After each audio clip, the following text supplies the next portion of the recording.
It's become our tradition to kick this off each year with our own mayor, Mayor Raymond Wazorek from Manchester, who's been one of our supporters long before we were ever even incorporated as an organization a few years ago. Most of you know who I am, Miriam Dumaine. I've met you over the years. I'd like to go right into... Thank you. Go right into today's program and ask the Honorable Mayor Raymond Wazorek to come up now.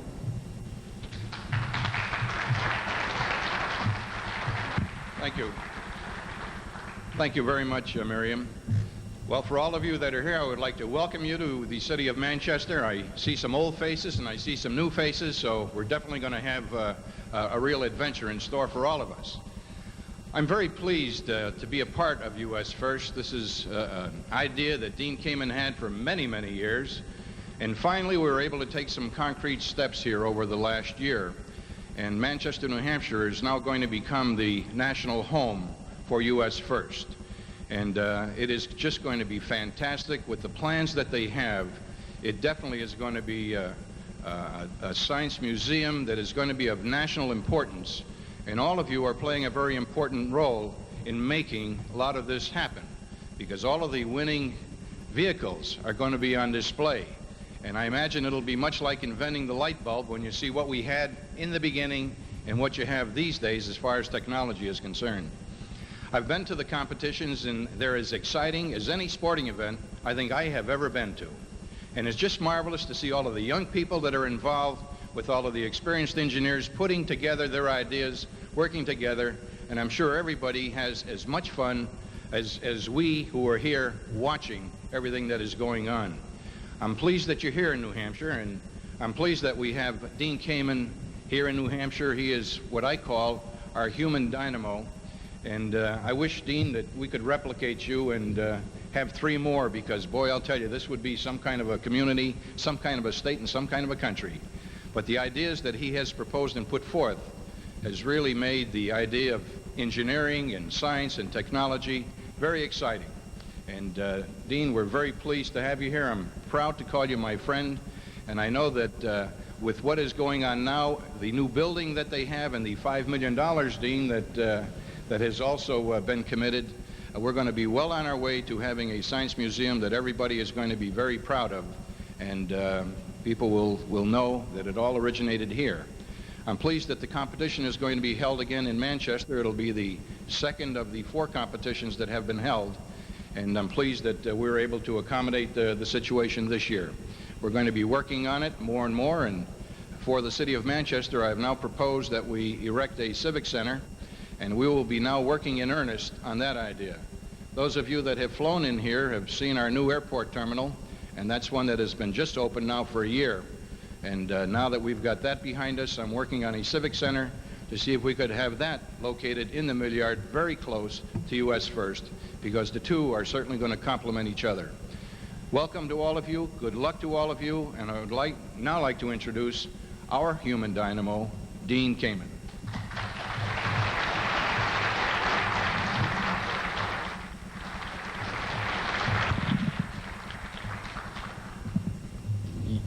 You're all really lucky this morning, because I'm getting the flu and my voice is going to go in a couple of minutes.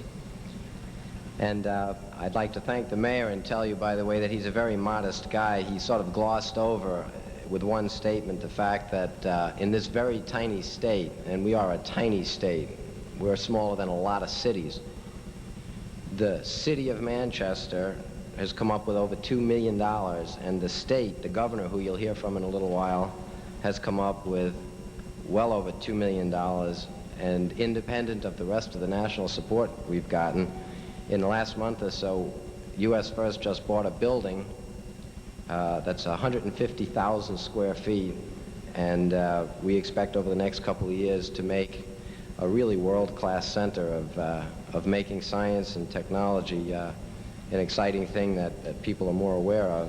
And the fact that the city and the state have gone out on that kind of a limb to do that, I think, is in large part the result of the confidence and vision of people like our mayor. So I really thank you for that.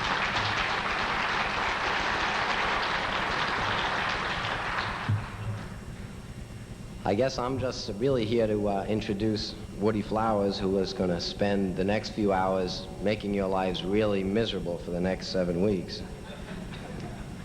And it's not me, remember. I'm supposed to give you a little update on where we've been since we last got together. I've given you one piece of news already. US First now has $5 million towards the acquisition and renovation of our home.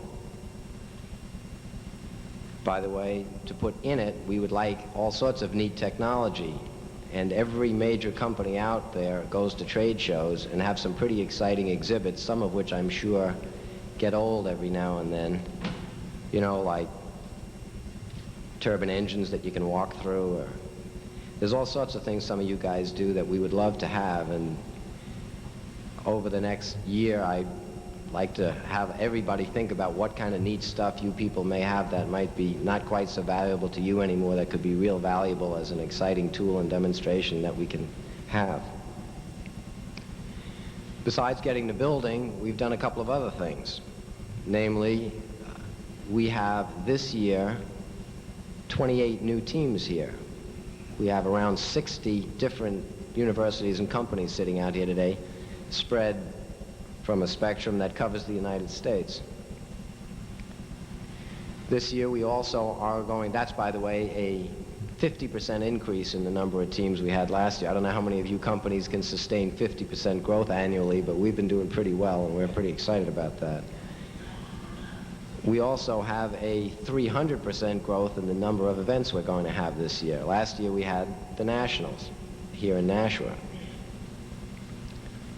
This year we have 3 events, one up in Manchester, New Hampshire, one down in the Carolinas, but we won't say north or south because we have a little conflict going on between them here.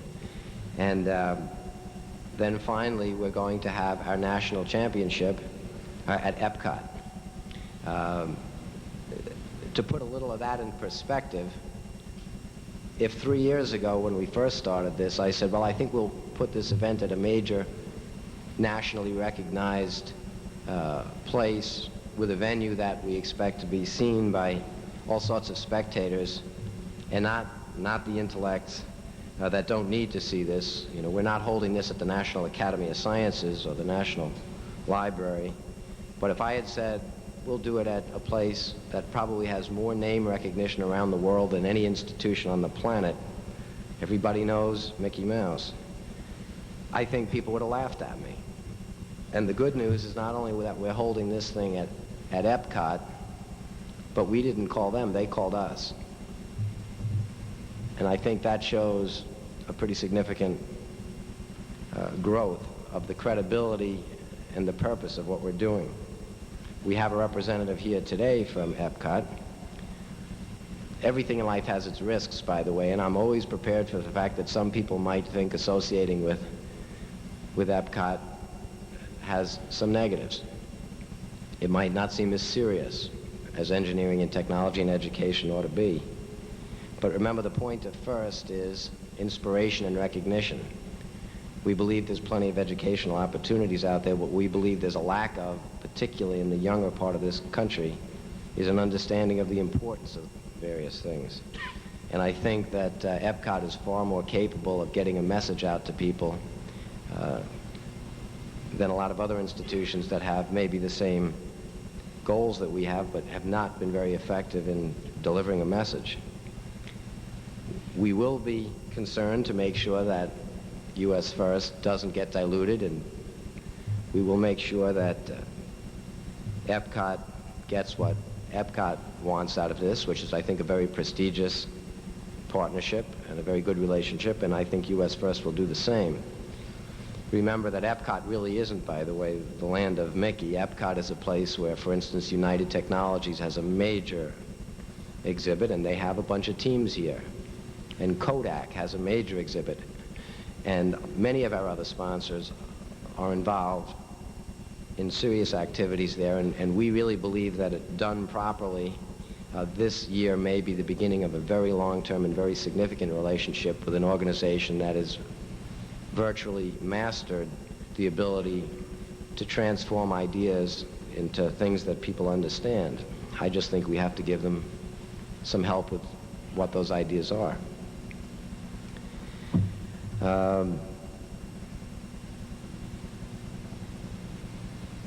We also have a bunch of universities here this year, substantially more than we had last year, but not enough.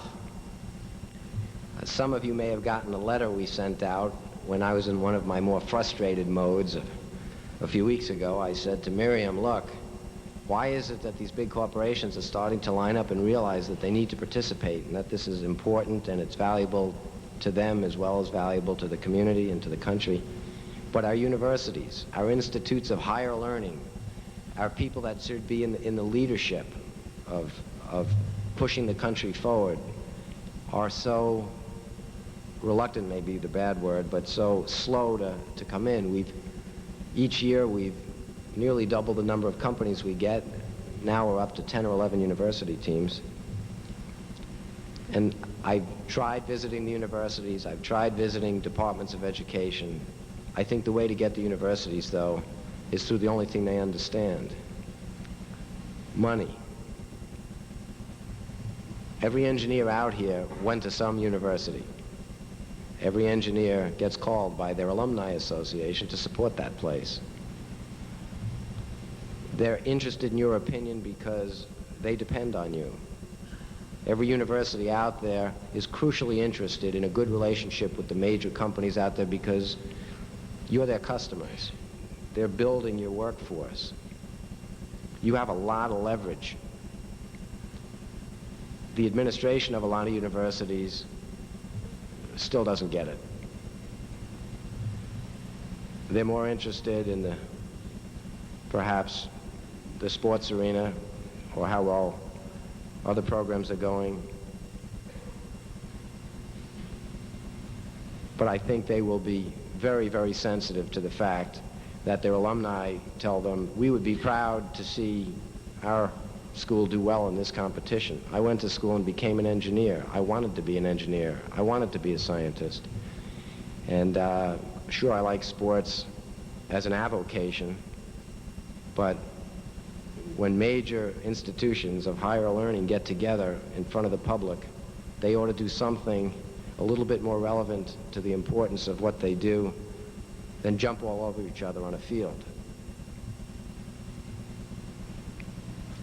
I need you guys to get that message out, and I would really like to see a lot of universities, at least one-to-one universities to companies in this competition next year. They have the wherewithal, it fits with their curricula, it will make their educational goals more relevant to have them intermingle with you guys, it will give you guys access to their students and their faculty and a very effective networking. I think it'll change the image among a lot of the other kids in this country about what universities really are and what they should be. I mean, it's bad enough that the consumer products companies have convinced kids that life is all about sports and entertainment, but then you mention a university to a kid, and what they know is it's the Cornhuskers or the Razorbacks. Well, if the universities themselves have caved into that's what's important, where do you expect kids to get the message? I tried going to all 50 governors, 50 of them at the National Governors Association this summer, and I told them they all have education budgets. They all have state universities. All of their states have at least some technical school. At the level of a governor, the CEO of a state, the guy in charge, it didn't seem unreasonable to me that we could ask each of them to send at least one representative school from their state. And I asked them all to do that. A lot of them, I think, have been very supportive. We've gotten a lot of responses. But the fact is, governors and governments don't work at a pace that this country needs to move at to bring itself back to technical leadership in as many areas as we need to go. And government doesn't really tell people what to do or give them their vision or their goals. Not in this country. I hope they never do. Business does. It's a media society. The big companies of this country create the heroes through who they make their their spokespeople on television and what kind of events they sponsor. It's sad to say, but every high-tech company out here today who makes all its money in technology spends enormously more, orders of magnitude more money sponsoring sporting events than this kind of thing. It's actually pretty depressing. But the fact is, after listening to all the responses we got from governors who have very loose control over educational institutions and have really very loose control over financial expenditures, especially for new and different things, it occurred to me that not even governors, there's no level of government that can respond to the needs of this country. They really reflect us. They don't lead us, and that's good, because the business of America is business. The only thing worse than bad government would be really big and powerful government. Everybody whines about them, but the good news is the reason this country, I think, always had a high standard of living is because, in effect, government, compared to most other governments around the world, wasn't that big. Your standard of living is entirely a function of technical capability of the average citizen. It's only engineers and scientists and inventors that create wealth. Other people help distribute it, move it around. The bankers help create a means for doing it. But that's a simple statement, it's a true statement, and it's one that very few people in this country seem to want to understand. And I don't think we should depend on the government to change our culture. Our government will always reflect it. I think what's always created the culture in this country is capitalism. We get what we deserve. And big business has an obligation to get out of its mode of the last 30 or 40 years of thinking, you know, this is great, life is short, play hard, we're the Pepsi generation, all the great slogans to make you feel good and turn on the tube. The private sector has to get serious about giving a message to kids about what's important. The good news is I think you all know that. That's why you're here. The bad news is there's no organization that really does it very effectively. As we just said, or I just said, I don't think the government can, should, or ever will. Educational institutions have a different goal. They're there to handle the supply. At $400 billion a year, we're committed to education in this country. But you can't ask educators to create demand. You can't ask them to compete with the hundreds of distractions kids get every day. And those distractions are created by the marketing organizations that are masters at this stuff, by American business, large and small.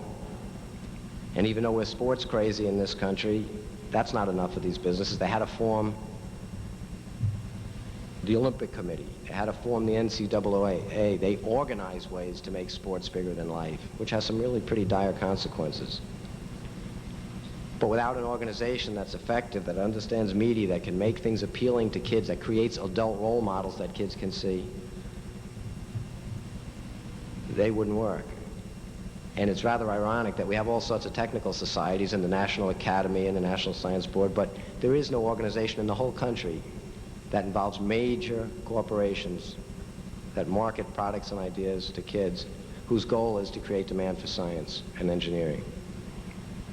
And I guess, I know I've said this to a lot of you, I don't want to sound like a broken record, but there's nearly 50% of the teams here are new, and it's important to me to make sure you don't forget while we're here.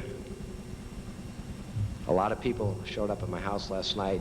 Geez, do the kids have to do the work? Do we do the work? And the whole mentality of our culture is, oh, it's science, it's education, we've got to be careful with it.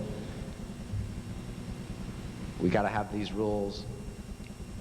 And I keep trying to tell them, if you read our logo, we're not an educational institution, and it's not the job of the engineers here to go out and teach. The goal of this organization is to create such a fun, exciting, entertaining kind of an event that puts those engineers and scientists in front of kids in a way that they don't look like antisocial nerds that nobody would want to be, or that don't ever have any fun, that don't ever get any recognition. You have to go back and remember that the goal of this organization, I mean, it's for the kids. This competition is for the kids, but it is not kid stuff. I don't expect you to go out and be cutthroat with each other, and we expect the same sportsmanship you'd expect in any real sport. But The goal here is to go back and enthusiastically get involved in something that's fun. You should personally get things out of it. That's why you became engineers. The trouble is your professions are so serious that you can't take 5 or 6 weeks and just play with engineering, because the consequences to society are a little steep if you work on one of your serious lifelong projects, you know, like you made that wing and it wasn't quite strong enough, or you made that vaccine and it wasn't quite right, or you name it. But here's a place where engineers can get to do what they became engineers to do. Go play with technology, solve problems, do some exciting things, be heroes. And you can't kid a kid. You don't have to fake it. You don't have to get them involved. You don't have to play the soapbox derby game of did he do it, did I do it, did she do it, did they do it. The goal of this is to get people to see it, to feel it, to be involved. If the kids do all the work, that's fine. If the kids participate and just get a feel for this at a whole school level, that's fine. The engineers and the companies ought to get something out of this. It's a good benchmark for time to market, problem solving. I mean, I won't kid you, I know it's a lot of work. I know most of you guys are going to be cursing me sometime or other in the next 7 weeks. It's going to be more work than you thought. But over the next couple of years, you're going to get more out of it than you ever could have dreamed. If we go to Epcot, a few thousand kids will have benefited from being involved in this, but a few tens of millions of people are going to see an event on television that isn't inane garbage competition. And there's nothing like this anywhere else. That's staggering but true. Our goal is to continue to get more companies involved and make this competition so exciting that the next tier down from you big technology companies and you little companies, by the way, that are sending people, it's to get the companies that really do mass marketing of their products, whether it's soft drinks or footwear, but in the process create the role models and heroes to start hammering with the expertise and the power they have, but shifting the cultural message about what's important. We need to do, for competence in engineering and science, what the Olympic Committee did for sports. There's a lot of different ways to do that. I don't have specific rules to tell you. Everybody asks me, how are we going to do this or that? And my answer is, use your good judgment. You're serious people. You've created the wealth of this country. You ought to be proud of it. You've got to be very participatory in your companies and in our culture. And the next 50 years can't be like the last 50, where the scientists and engineers were the mules that pulled the cart while a lot of people played games and steered this cart into a swamp. I think that's becoming important to everybody. The culture's starting to respond to that. This is a time that we really want to grow. To emphasize that fact, the last thing I'll say before I introduce Woody is, as he points out, we're schizophrenic. We say the most important thing is creating a venue for mass marketing the ideas of what's really important to kids that never get the chance to hear it or see it. On the other hand, competition really is what makes it exciting. So we say it's not the competition that matters, but I said you can't kid a kid. You've got to be involved. You want to win. That's the goal.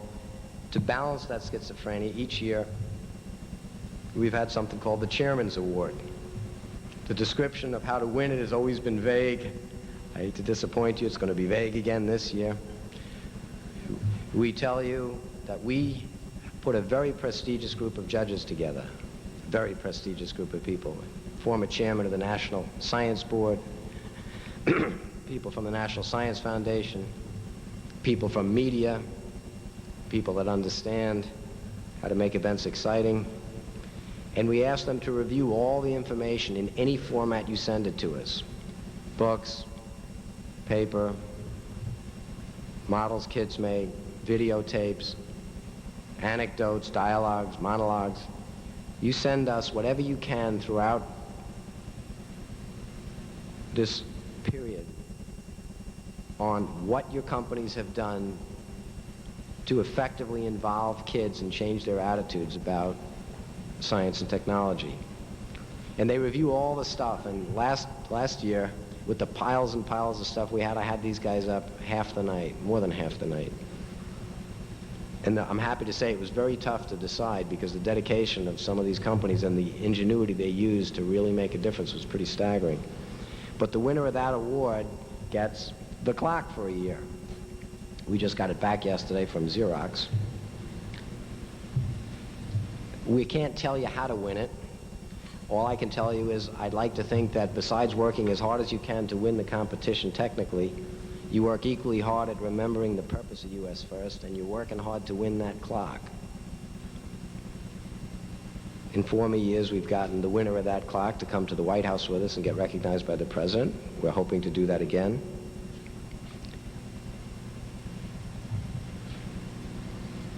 Now I'm going to, I guess with that maybe confusing message, I'm going to ask Woody to get up and show you how diabolical we've really gotten this year in creating the competition.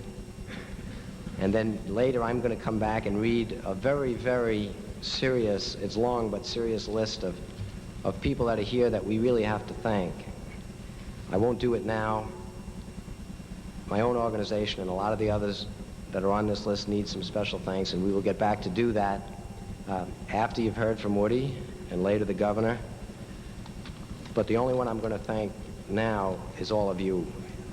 You have to know that I do understand how much work this is going to take and how amazed I am that some of the major companies of this country have flown people literally across the continent to be here on their own Saturday to do something that a lot of people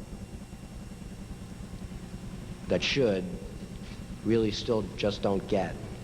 But with your help, I think in the next couple of years and with the help of Epcot, I think everybody's going to start to get this. So I thank you.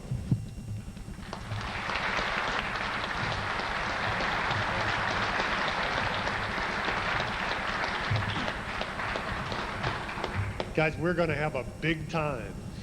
I'm going to start with a 14-minute video that was produced by Chet Angier Productions, the folks that are doing the video today. It's from the Discover the World of Science series, and it was produced by Joe Blatt. It has too much of me in it, but I like it because it has a very, very crisp statement about what the process is and might be. So if you have seen it before, watch it again with a second level of awareness. I don't mean to say that this particular contest covered in the video is like the one we're about to introduce you to, but they're not completely unlike one another either. I'm certainly not predicting that the strategy that paid off in the contest you're about to see will have any relevance in the one you're going to do in the next couple of months. But think about it as you watch, and then I'll come back and try to give that some context. So if we can start with that video.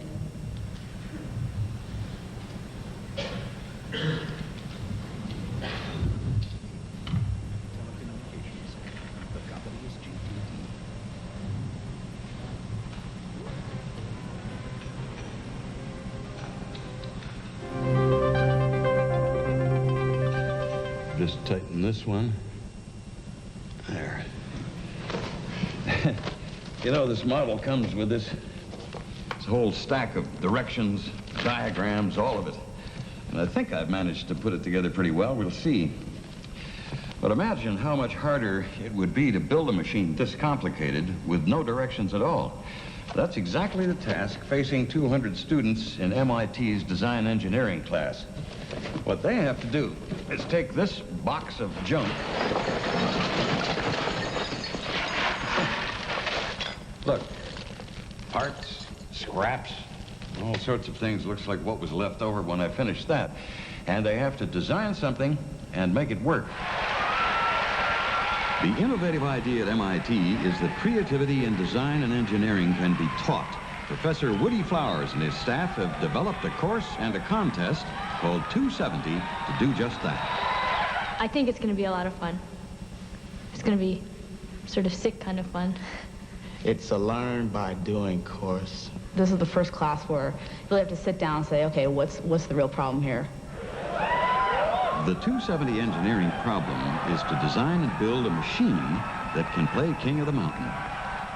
Each machine starts here and raises a ping pong ball as high as possible over the summit of this mountain, the area defined by these white lines.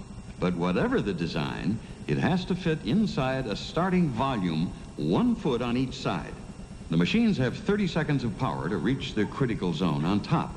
The ball that's higher and inside the zone for 5 seconds after the power goes off is the winner. But the first challenge, as Professor Flowers explains, is coming up with a design idea. The first thing the students have to do is learn to brainstorm a problem. And brainstorming is different than what they've done all their lives, because they've been taught to keep their mouth shut until they have the answer and then say, this is it. Thinking of... In brainstorming, they have to learn to reserve judgment and come out with many, many ideas. Okay, let's talk about offensive tactics now. How we can get the other machine. You could shoot a little, like, anti-tank missile to the other side, and then you could just have a small, fast car and just drive to the top, and they wouldn't be able to get near you. Another offensive thing I was thinking about... Brainstorming works best when one idea sparks another, and students get caught up in the design challenge. I think if you could flip the other machine, you're gonna win. You know, we could probably use this for like a tank track type thing. Each student is working up a different design idea, but they all start with the same kit. It's fit in perfectly. Structural materials to build the body of the machine. Right, the perfect fit. Power sources such as motors and retractor springs. Wheels, and some puzzling parts the students have to figure out what to do with it. The ratios available in this motor are as follows. Students get some help in the classroom from section leaders like Professor Mike Rosen.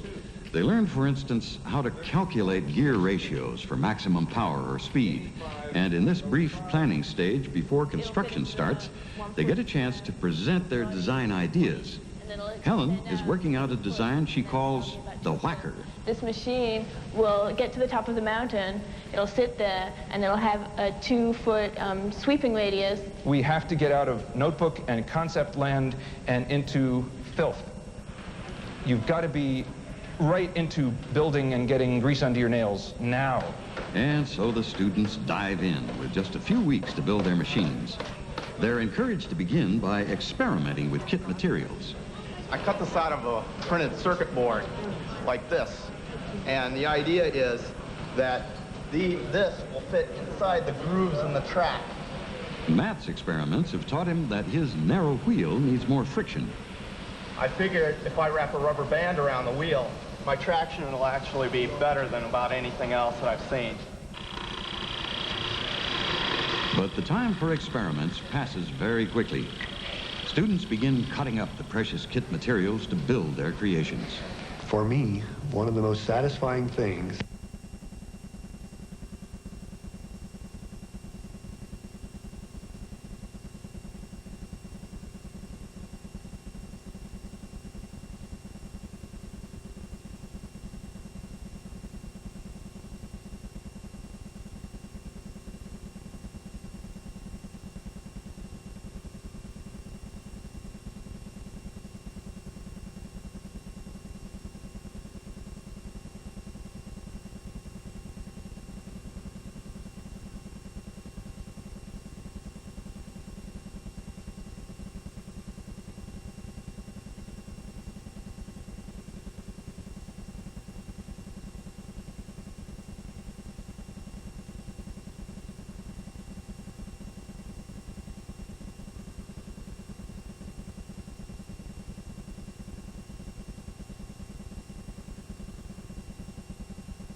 Matt's narrow wheeler races up the test track, mowing down a stand-in opponent. If you can imagine all that momentum crashing into whatever's over in his starting box, if he stays there, he's history. He's gone. And some of the students who have great detail ideas won't have the right whole concept. Some students will have wonderful concept ideas, but not be able to pull off all the details. And the people that win will be the people that have good ideas on all scales and have executed those ideas very well. The big night. In a single elimination tournament, one student would become king of the mountain.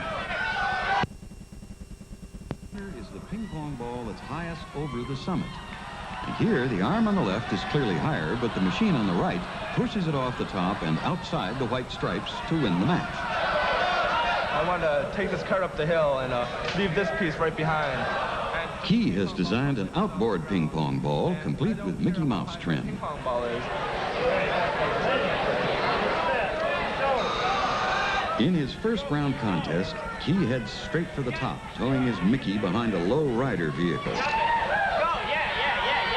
His car gets stalled, but his Mickey is perched on the summit, and Key defends it successfully. Ready, get set, go! This match shapes up as a classic tower duel. The lazy tongs extend far above the mountaintop, but the telescoping arm also pokes up toward the ceiling. The arms battle high over the summit, and the lazy tongs win by a crucial few inches. Christina has completed her wedge machine, including some flashy racing stripes and an unmistakable red ball. She's also worked out her offensive strategy. Yeah, I'm going to try to get over the top as fast as possible, and then if I have to, I can drop my ping pong ball off, and then I can hopefully push over the opponent. Christina plants her red ball right on the mountaintop, assuring victory. But she pilots the wedge machine down the opponent's slope to show off her deadly design.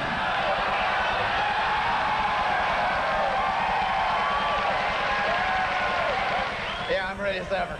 I got all 4 motors going. I'm psyched. New design, sunglasses, I'm set. After the contest is over, I'll tell you what my chances are. Ready, get set, go! Matt's machine immediately runs into trouble. The narrow wheels slip out of the rubber grooves. Matt wrestles with the joystick to regain control. He recovers, but he's lost precious seconds.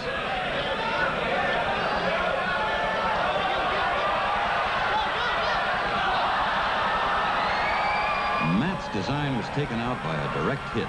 Watch the slow motion replay. The projectile, fired by the machine on the right, knocks Matt for a backward somersault. It turns out that flying weapons can be a double-edged sword. This bolo fires perfectly, but as we can see in the reverse angle, its extra weight actually pulls the opponent's arm into the critical area and gives away the victory. I just hope it works. I saw so many people not work when, they should have worked. Helen comes up against her good friend Yoel. Helen's whacker is off to a fast start, but so is Yoel. His tower meets her at the summit. Helen lines up for a whack. She misses. Yoel's ball is too low to hit and too low to win, so he raises it. And now Helen finds her target. Has she whacked Yoel's tower out of the critical zone? The judges say yes, it's a victory for Helen. I did everything I wanted to do. I just didn't know I was out of the zone. Had I known I was out, I could have backed up a little bit. Not every machine puts up such a dramatic fight. In fact, some just quiver and quake. Others strive valiantly, but ineffectively. Some simply spin their wheels, and others self-destruct. A number of very obvious things they didn't realize, mostly because they didn't take enough time to test them. Like the machines with the very low gear ratios, when you shut the power off, they roll back down the hill.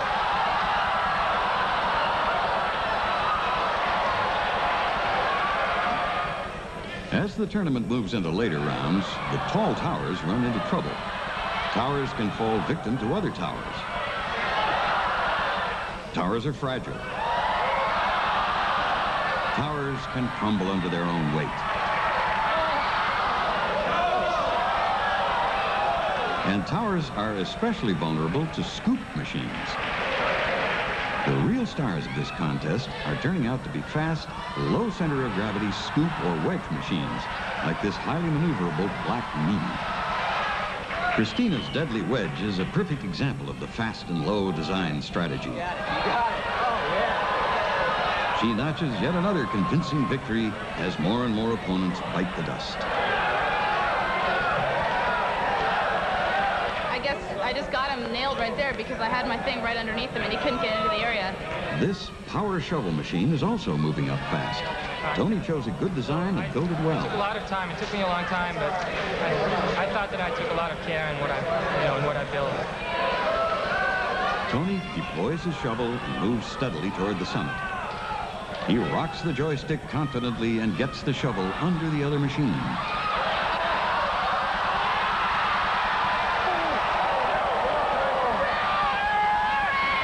It's another win for Tony, and he advances toward the semi-final round of the competition. Every battle now is a fierce one, and the losers go out in style.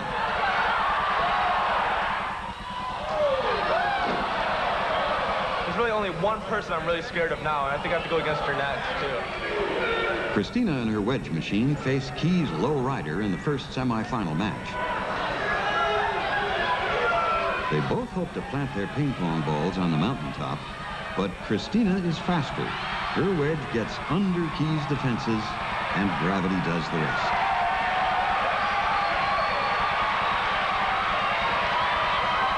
Get the best car here.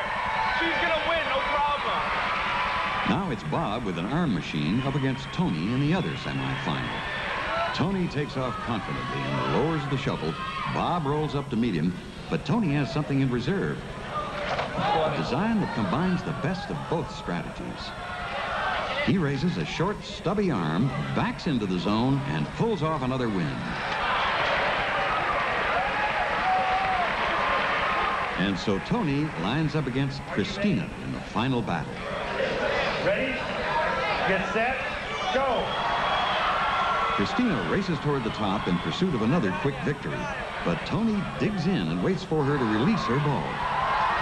The power shovel gets under her wedge. She's almost upended. Tony goes to work on the defenseless ping pong ball. Back up now. Back up again. To heighten the victory, Tony fires his arm, and he wins.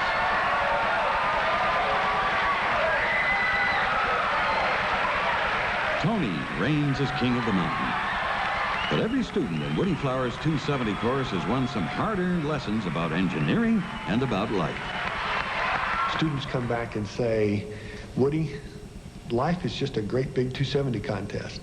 It's the same stuff. You never have enough information. You never have enough time. The kit of materials may be what you got in the warehouse, but it's always constrained either by what's available or how much you can spend. There are always other people doing competing things, and you must have a strategy. So engineering is like that.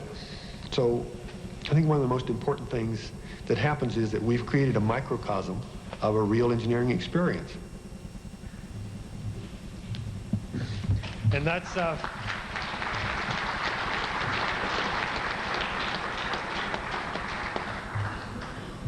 true.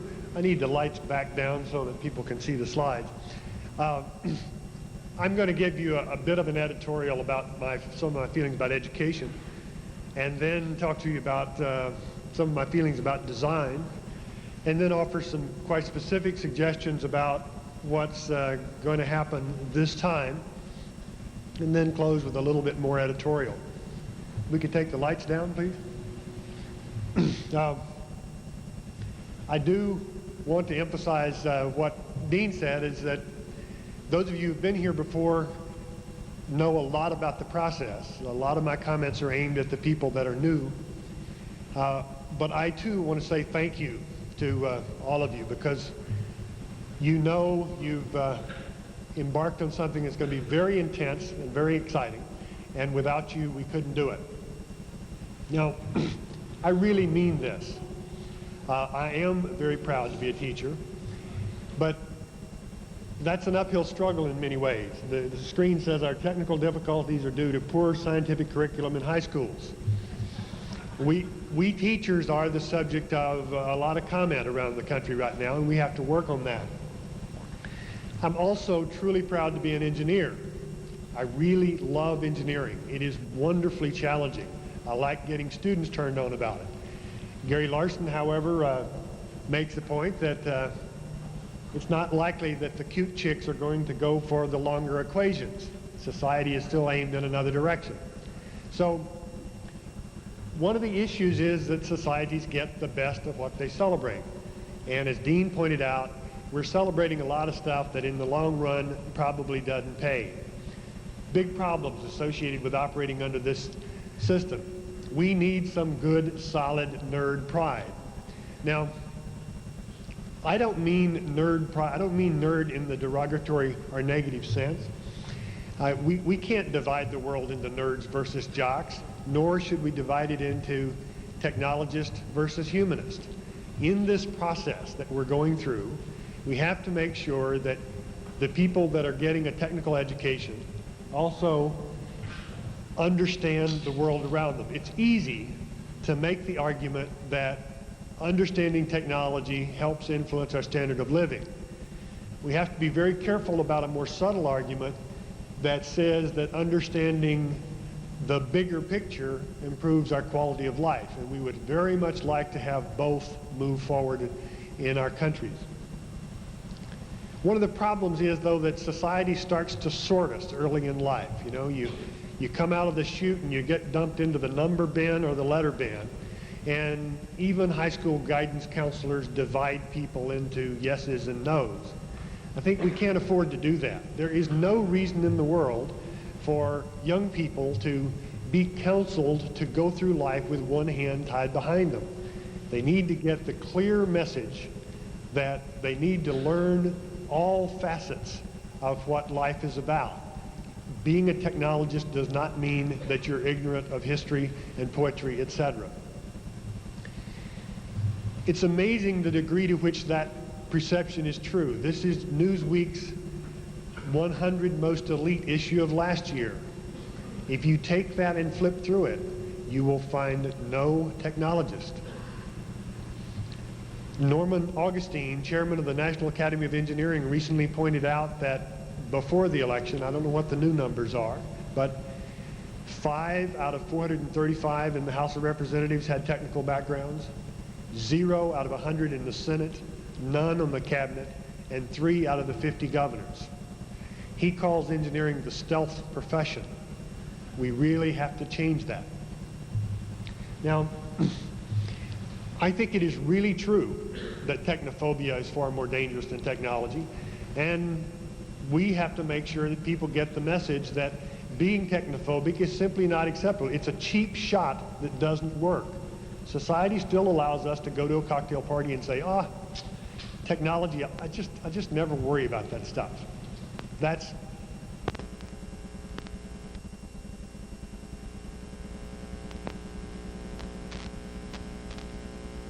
is to be blamed for this. You know, we have this notion that thinking is the only high form. If you ever touch anything, that's a lower form of activity.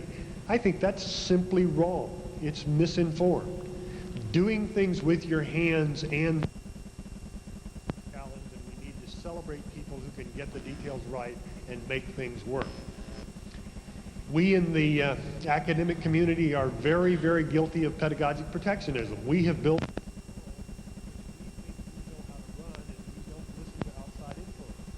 I think we have to open up.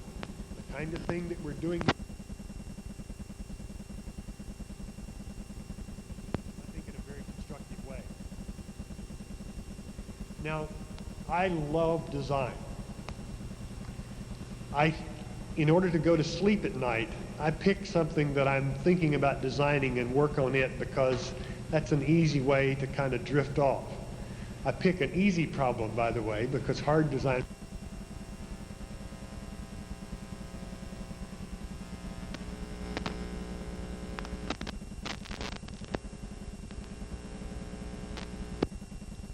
While seeking her PC-based recipe index, Loretta inadvertently loads a CAD/CAM program. Instead of making Cherry's Jubilee, she builds a sub-oceanic diving probe. You know, I think we designers get our due from people like Scott Adams of Dilbert, fantastic cartoon strip. But if you think about design with a big D, it's the one that's really important, and it's really necessary. Design is a process that involves some very, very complex trade-offs. It's risky business, especially if you want to be creative. There's an enormous drive to go toward the comfortable, robust solution that you know a lot about. There's a lot of methodologies out there, but to some extent, they constrain the creative process, so you have to have the right balance among the two. You have to know when you want to do some analysis and when you want to do some testing and when you have to do both. In fact, the whole balancing act requires very special kind of people. You know, the design process is an absolutely critical ability. It's one of the only sources of real wealth in the country, and that's going to become more and more so as we need more high value added jobs. It's rapidly changing. Those of you who are practicing design know that everything that you did 2 or 3 years ago is pretty much outdated. And it's a process in which communication and cooperation is absolutely essential. I guarantee you, in the thing you're about to tackle, communication will be one of the biggest problems you face. So it's a very, very rich environment. It has become flooded with acronyms. There's quality function and deployment, design for manufacturing, design for assembly, total quality management, statistical process control, et cetera, et cetera. It got so rich, as a matter of fact, that people came up with the acronym Design for X. Thought, well, Design for X will cover it all. Well, you very quickly find out that it's not only designed for X, it's designed for all X. And that's not even enough. You've got to quickly, accurately, and cost-effectively design for all X. That's tough job. That means that to do it right, you have to nail the project exactly on the bullseye, and it's a moving target. Now, if you just think about it a bit, we are all learning all around the world that you can't take bad design and fancy manufacturing and make it into good products. You can't take bad engineering and make it pretty and make a good product. You can't take a fantastic management team and manage bad design into good products. It's the quintessential part of the process. That means that the folks that do it are very special people. They have to be all of these things. That means, too, that the emphasis on creativity is very, very real. If they're not extremely creative, there's no margin. They have to be leaders. Technically trained people can make the value-added cost trade-offs in the right way. People that really understand the product are in a better position to make some of the marketing decisions. We have to make sure that the engineers that are being trained, the technically trained people, have a good overview of the whole process. Another thing that's really important is that our profession, not only engineering but education, has to have rock-solid ethical standards, because we're in a position to do very powerful things. You know, within about 5 years, we're all going to have a little handheld thing that's going to be the source of enormous amounts of data. You know, I will not have made these slides up on cellulose and had someone print them. I will have brought a little handheld thing like that, and I will address the World Wide Web, and my slide presentation will be there, and it'll be projected on a projector. And in the middle of it, if I want the current information about the weather in Houston, where some of you guys came from, that can be part of the slide. Information is going to become absolutely available everywhere. And if you overstate what that's going to do, I have purposely overstated here, the value of data is going to be very, very low. The value of knowledge is going to be lower than it is now. The kind of thing that's going to be really important to people is different. Because if you take information and use it blindly, garbage in, gospel out is going to be a very, very real problem.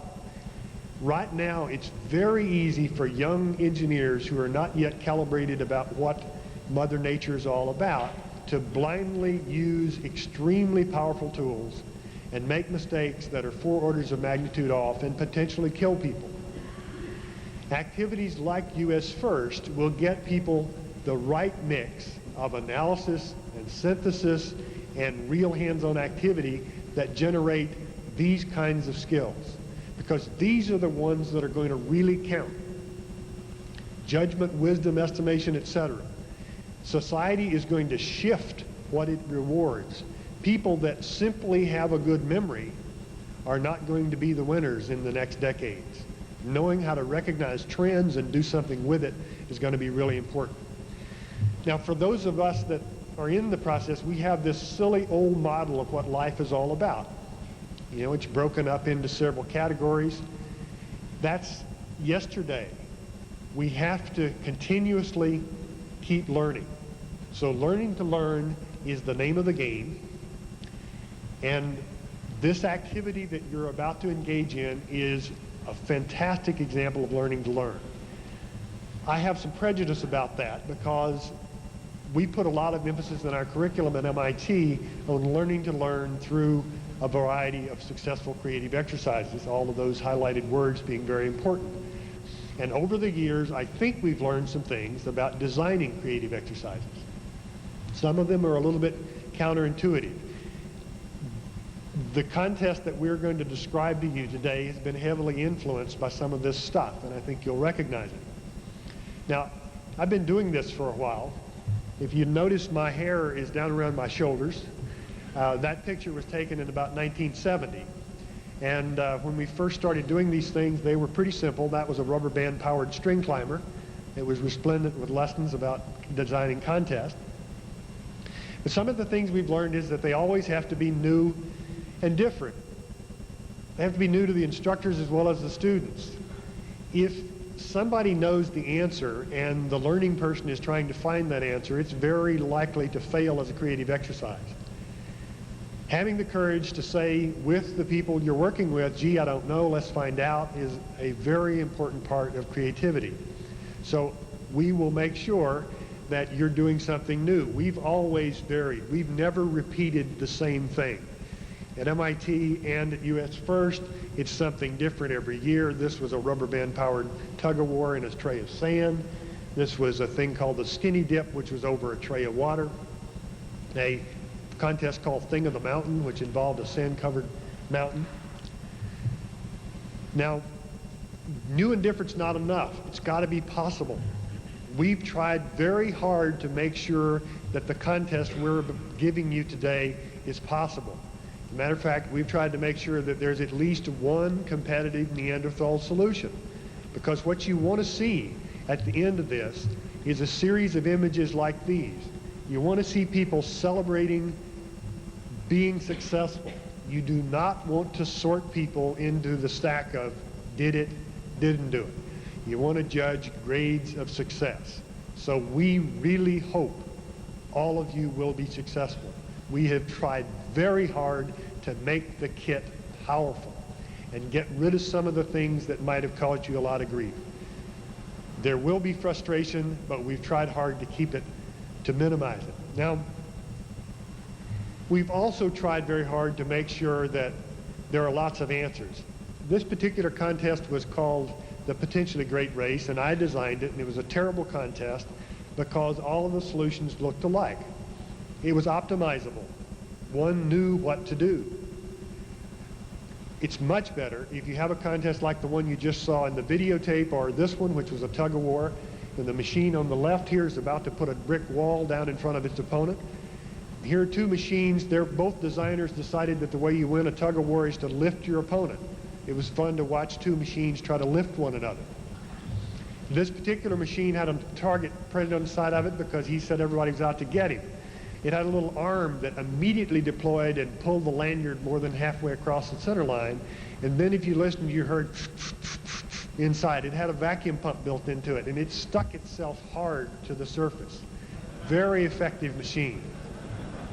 Much more exciting when you do that. So we do not think what we're giving you is something that we've discovered a clever way to answer. We think there are lots of clever ways to do this problem.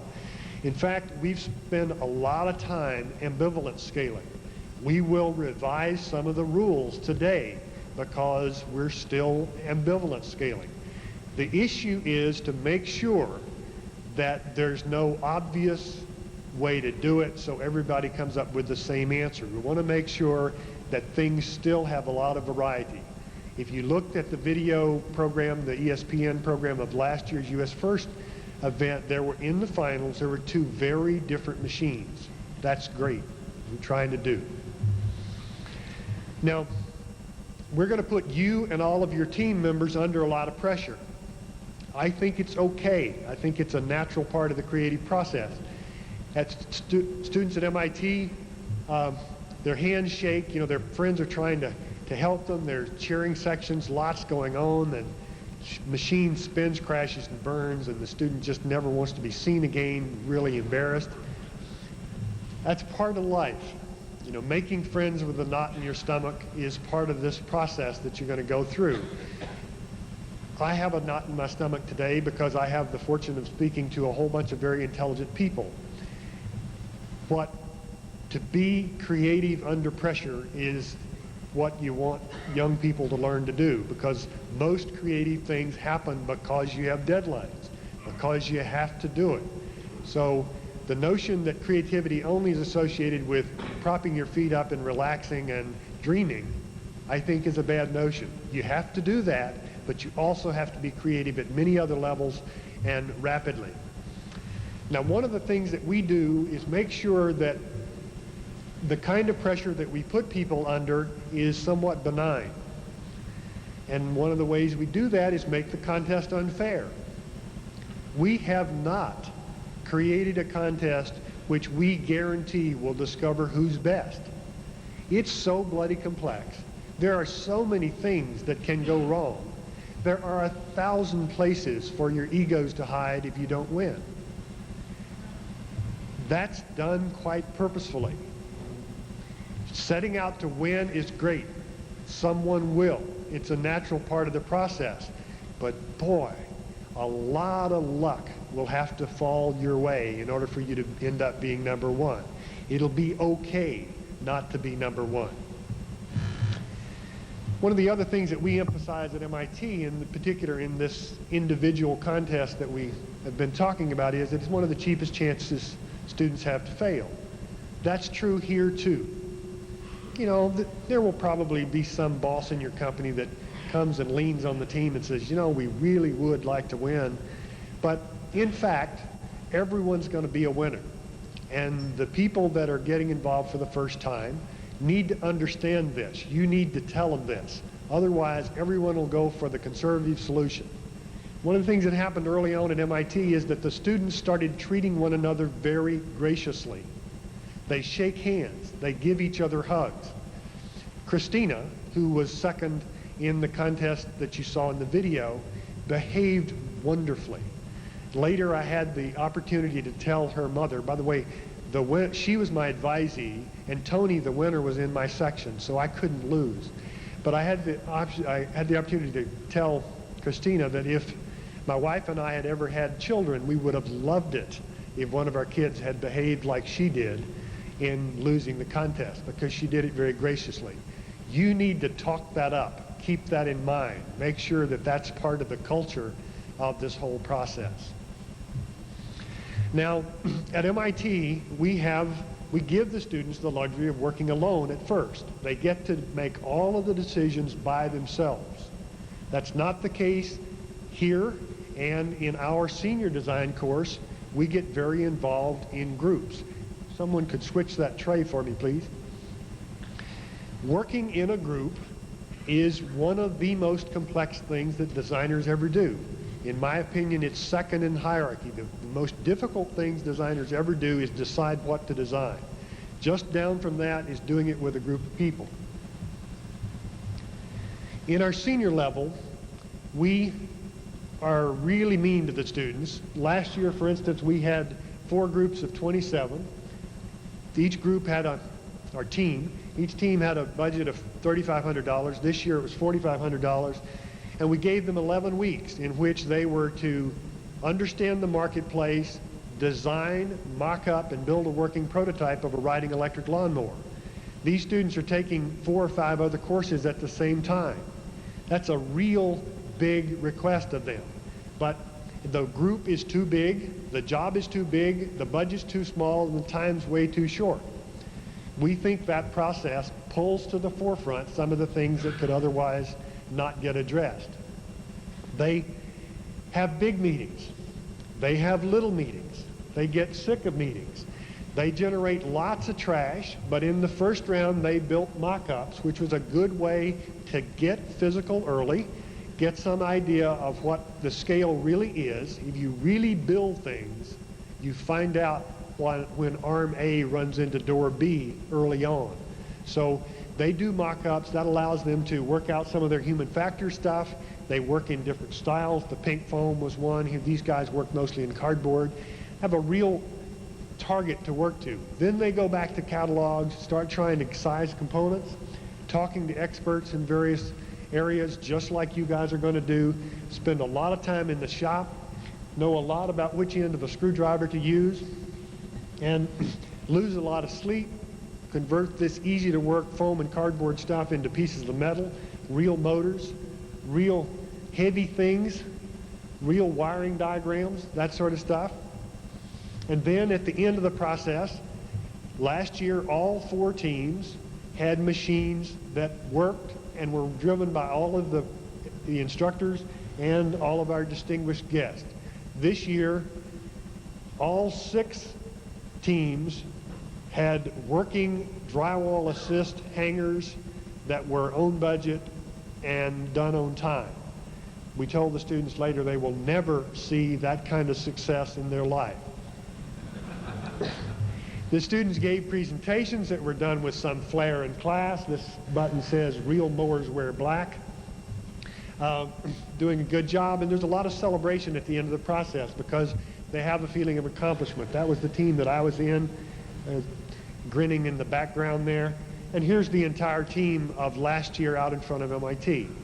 So, great, wonderful, a lot of lessons to be learned. We get to do it over several years. We get the students to do it all, but you guys face a much more complex and difficult problem because you're going to do it with a new group of people for the most part. You're going to have a wide variety of talent and experience within the group, and you have to create the right mix and make it work. So I respect the problem that you face. The chairman's trophy that Dean talked about earlier, which is behind me here, is the biggest trophy. It's the big deal. It goes to the group or the team that exhibits the most exemplary process. We want you to really do a good job on that. We want you to develop kinships and bonding that will last lifetimes. We want engineers to want to be involved in education for the rest of their life. We want young people to aspire to get into technical education and see education as a way to get satisfaction. But we're schizophrenic. We're also telling you that product is first too. In order for these things to be exciting, the machines have to work. They need to be well done. Now there is concern among some people that some teams work mostly with students doing all the work. Some people get a lot of help from engineers. The mix works pretty well. As a matter of fact, year before last, the finals was between a machine that had a lot of engineering support and one that was almost completely built by students.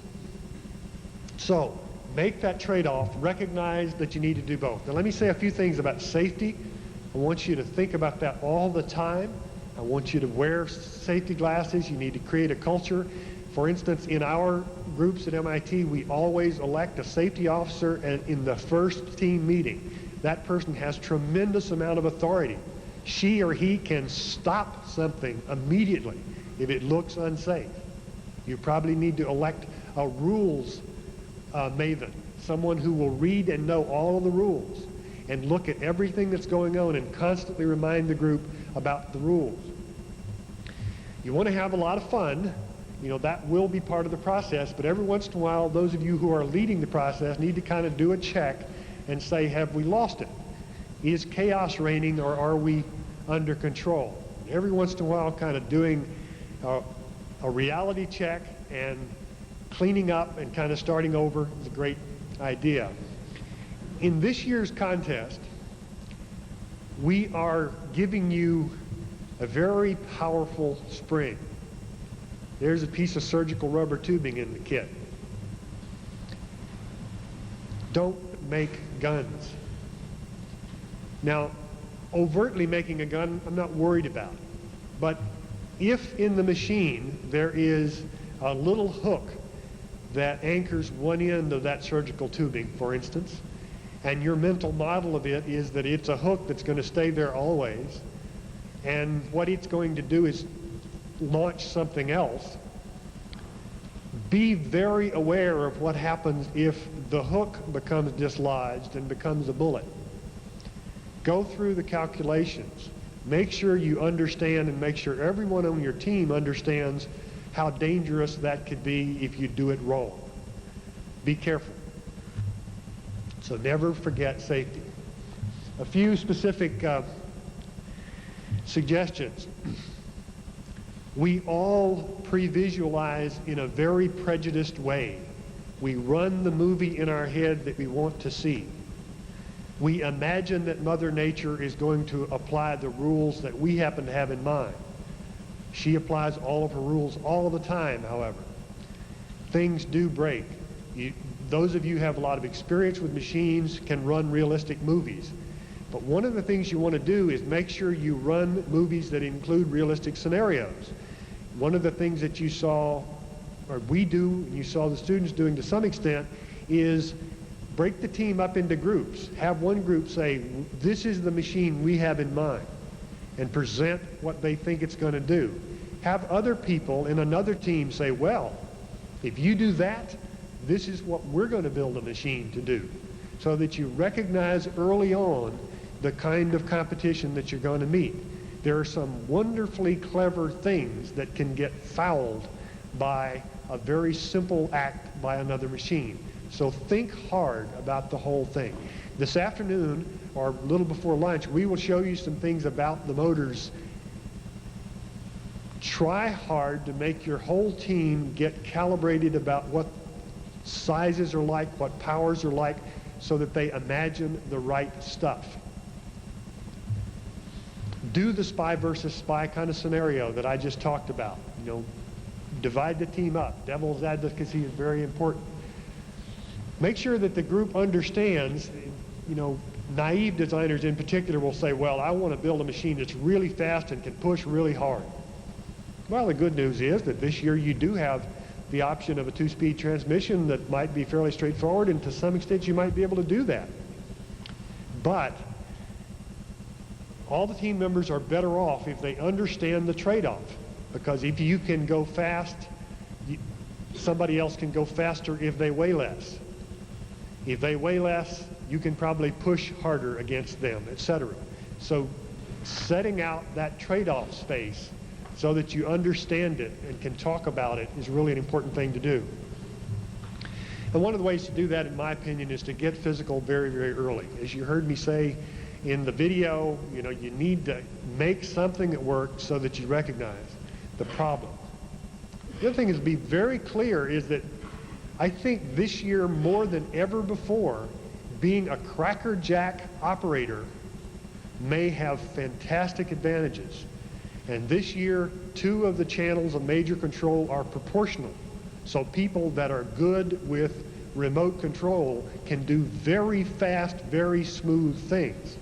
If you finish your machine and the student operators have 1 day to learn to drive it, that's not good news. If they have a week to practice, that probably gives them a huge edge. So get physical early, make your Gantt chart so that it ends on time.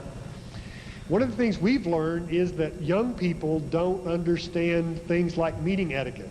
They don't understand how unbelievably unfair it is to your colleagues to not show up on time. They don't recognize that meetings are things where you make decisions, not get work done. So teaching them how to run meetings, have agendas, do it on time, and get out and go do the real work will probably pay. One of the other things that we've discovered is that communication, the senior course where they design big things that work, we use electronic mail. Several thousand email messages get exchanged every semester. We would not have a prayer of being able to do that without that form of communication, because every student on campus has daily access to email. You need to set up a communication system that makes sure that any member of the team knows what needs to be done at any time. And it can take many forms depending on what you have available. One of the things that we've done is use a planning board this is called Management by Yellow Sticky. Across the top, there are groups and student names. Down the side is time. Each group does its own little Gantt chart essentially by writing on yellow stickies the tasks that have to be done by when. And we use a 4x8 sheet of foam core to do this. You can draw lines that connect tasks that are important where they have to interact. You can put meetings down. And then as things get done, the yellow sticky gets peeled away and a white permanent marker goes down and it gets signed by somebody that's watching that the process is happening. You can see the progress of the whole thing change color as you make progress. Anyone can walk up and see what really needs to be done, who's behind. We found this to be fairly handy. It also forces thinking about the project planning early on. Another thing that works pretty well that uses yellow stickies is one of the KJ methods. When you start thinking about a problem as multidimensional as the one you face, it's hard to sort out the categories of issues.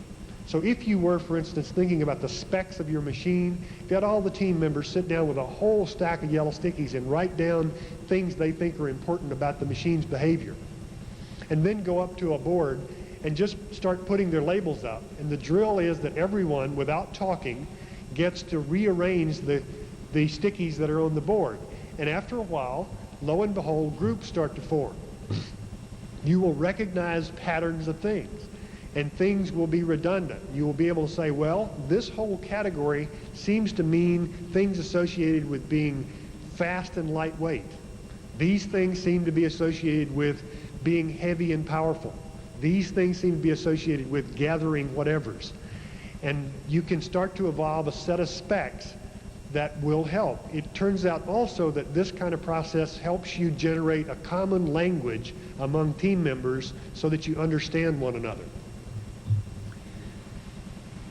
I hope you remember that slide.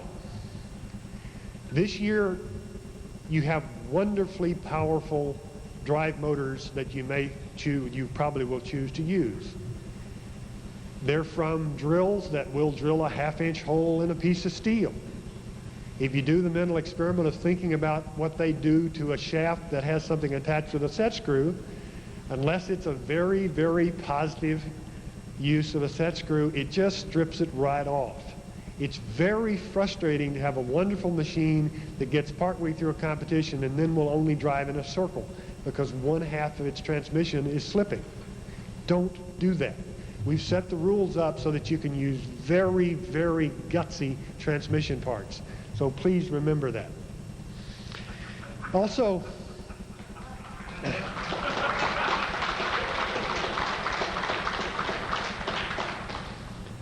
the spirit of what we're trying to do is to end up in preliminary rounds and finals that are wonderfully exciting. Spending a lot of time trying to avoid the rules is not the spirit of what you're trying to do. If you think you found a loophole, probably the most constructive thing you can do is call Jennifer or Miriam and say, hey, is this a loophole? Should we? And we as a group are all winners if this thing has no default simple thing. For instance, imagine that we show up at the finals and somebody does one clunk thing and it's all over. And nobody can beat that. We've all collectively shot ourselves in the foot. So you guys should regard yourselves as part of the group that want to make sure that the rules create a level, wonderfully complex playing field that doesn't have an obvious hole in it. We've tried hard. I'm sure we'll offer revising. Now, early in the process, please get together with your team members and say, guys, let's do the following. Let's imagine that we won. Let's imagine that we went to the finals and we won. And there was the president of the National Academy of something or other, and Dean Kamen, and lots of people gathered around shaking our hands, and there was a whole bunch of television cameras and everything was going fantastic. And somebody walked up and tapped somebody on the shoulder and said, did you realize that this is an illegal machine? Bummer. Big downer for everybody. Don't do it. Be very careful when you get close to one of the edges. There is absolutely no reason in the world to show up with a machine that's too heavy or that's too big. However, I can almost guarantee that just before weigh-in at the first round, there will be the sound of a drill because somebody's going to be punching holes to get rid of weight somewhere. Somebody will be trying to bend a bracket to get it inside that particular volume. Make sure that somebody in your team is watching that all along. You'll have enough folks to do that, so be careful. Make sure that you win with an absolutely legitimate machine that deserves to be the winner. Now, you're going to do a lot of this stuff, a lot of good hardcore engineering, science, and physics and stuff, and there's going to be a lot of kind of industrial process things, very important. A lot to be learned about the business of making something real happen. Also, they'll pay a lot of attention to this stuff. We just had a survey of lots of students in schools, but one of the ones that's now been published about seniors at MIT, and the most shocking thing that we learned was that we did less than half of what they thought we should have done for their self-confidence.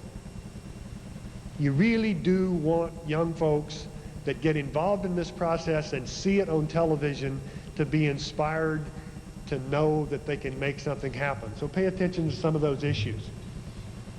Remember, Einstein was a very smart man. He had some very good ideas, and this is true.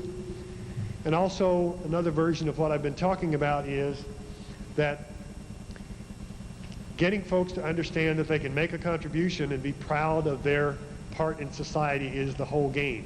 So, have a big time. We have the lights, please.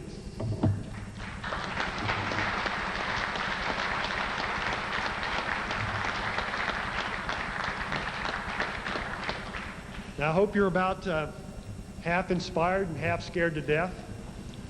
We want to get on with letting you know what the problem is, and we want to do that by distributing the statement of what the contest is. If we could get that underway.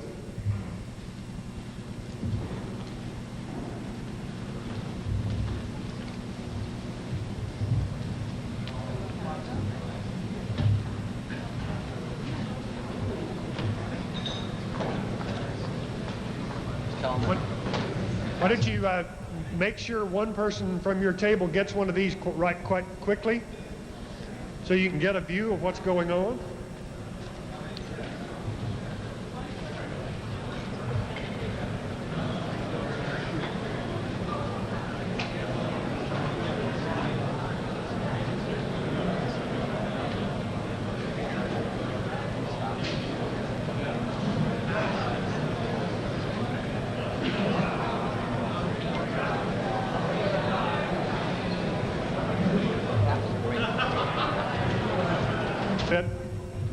Pay attention to the cover.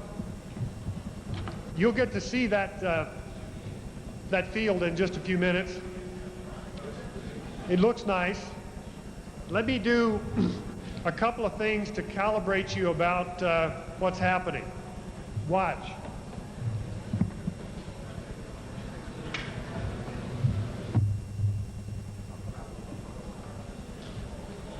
See this, guys? This is the little ball.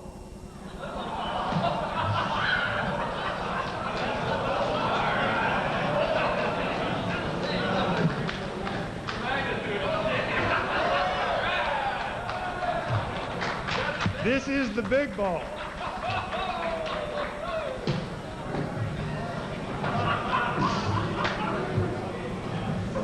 It's, they're both quite significant.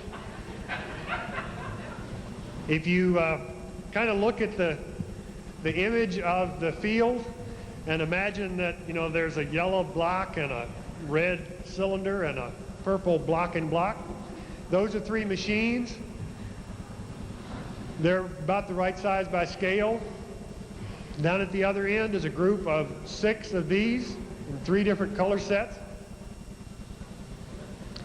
Just to go over what happens, those machines are pictured in the start position. When the power comes on, the first thing you try to do is go get one, or you go toward your target ball. Now, you guys have probably seen the big motorcycle races out west where they start in a great big arc and there's a little narrow canyon at the, well, these machines are going to be aimed at this little narrow canyon that also happens to have a speed bump in it.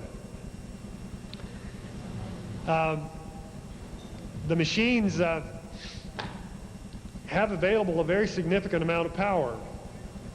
They can be quite heavy.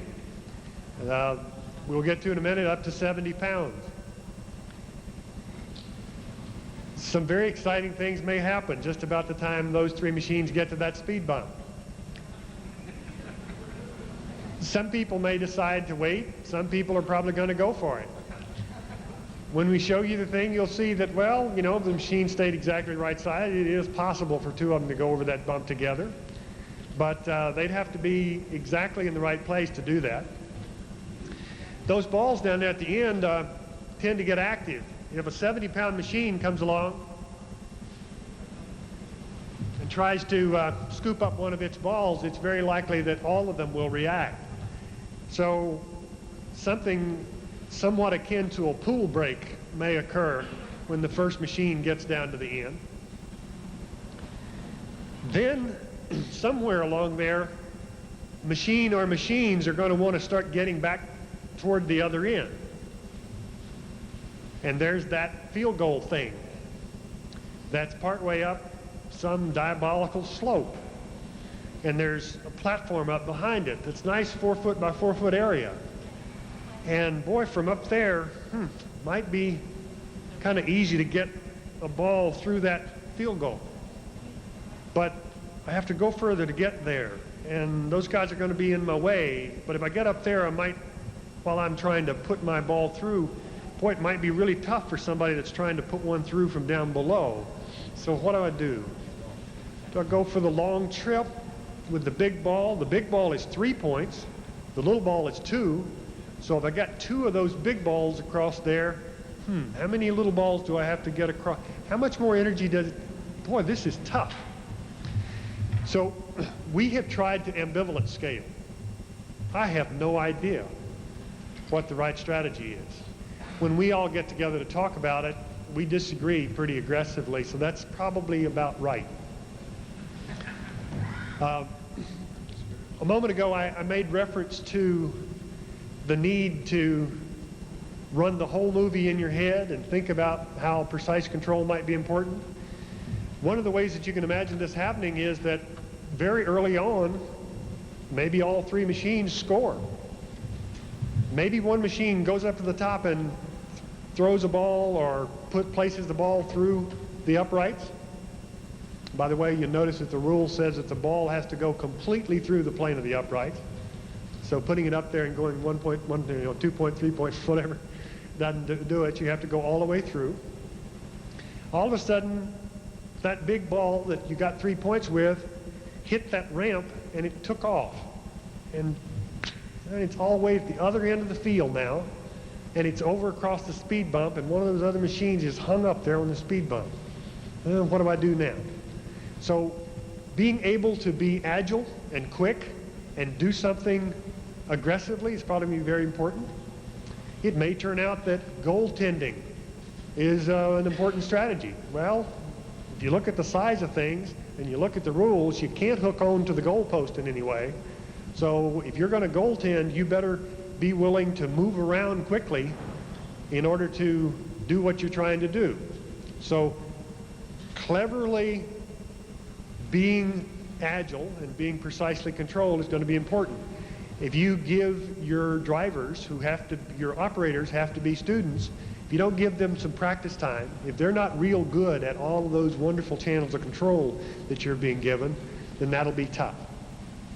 So be thinking about what's happening. Now let me go over some of the things.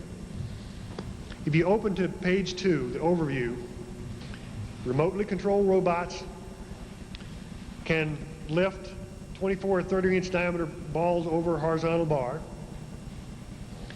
Playing field is carpeted except for some areas that are indicated in red here on the front. The name of the game is to have the highest score. Now behind the operators, by the way, the operators will be behind the net area so that they will be up on platforms and be able to see the whole field. So the 3 machine operators will be behind. The audience will be out looking from the ball end toward the pyramid. So an operator will be looking, at a machine here, going to pick up a ball out there and operating and bringing it back toward them. The operators will be trying to get them through there, and behind them or near them will be a scorekeeper with flip cards so that people watching will always be able to see the score. If you get 3 points, a flip card will demonstrate that you've got those. Operators will be able to look back and see how they're doing, and people watching, in particular at Epcot Center, will have a constant update on who's ahead. If the numbers all balance at the end, if everybody's got, what's a reasonable score? Is it going to be 1 to 1 to 1, or is it going to be 50 to 50, or we don't know. But let's pretend there is a tie. What happens then? 2 levels of tie breaking. The first level is that the machine, the team that has the biggest ball closest to the middle of the, highest, is the winner. If all of the big balls happen to be at ground level or at the same level, the one that's closest to the middle of the 4-foot square platform at the top is the winner. So if all of a sudden all 3 machines see, wow, we've all got 3 points, then you better be able to grab your big ball and either get it very high or very near the top, or if you got up on top, you'd be high and on top, and that might be an advantageous position. The constraints, we're going to go over some of the kit stuff starting now. The kits are wonderful.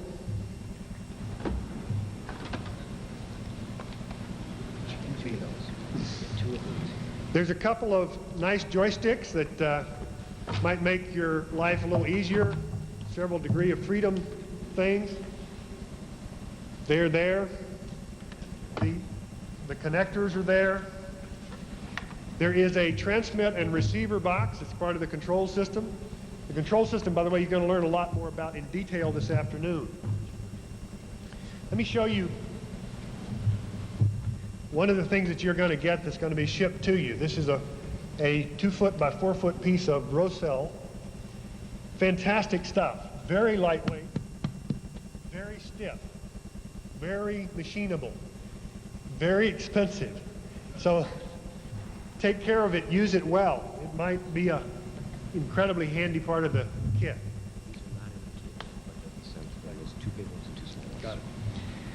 We're giving you some really nice wheels. 2 this size and 2 2-inch bigger. They're on their way. They're not in the kit yet, but you're going to get them either this afternoon or very soon. They're wheelchair wheels, which means that they're optimized for rolling resistance. That may not be good news with regard to their traction, but they do have good traction. We've done some testing. They happen to have some nice bearings in them. You can make whatever wheels you like. You're not obligated to use these, but you do have available some nice wheels with reasonable size axles so that they can be tough. You will be able to, this is the in the kit piece, right? There are several pieces of material. When you look at the list, you'll see lots of wonderful stuff that's not in the kit that you can buy locally because many of you can't take the stuff home, but there's some conduit that would be available in 10-foot lengths. There's a heavy piece of aluminum plate that you can use, several things like that. Some of the stuff that's in the kit are some nice raw materials like aluminum and some high-grade plastic.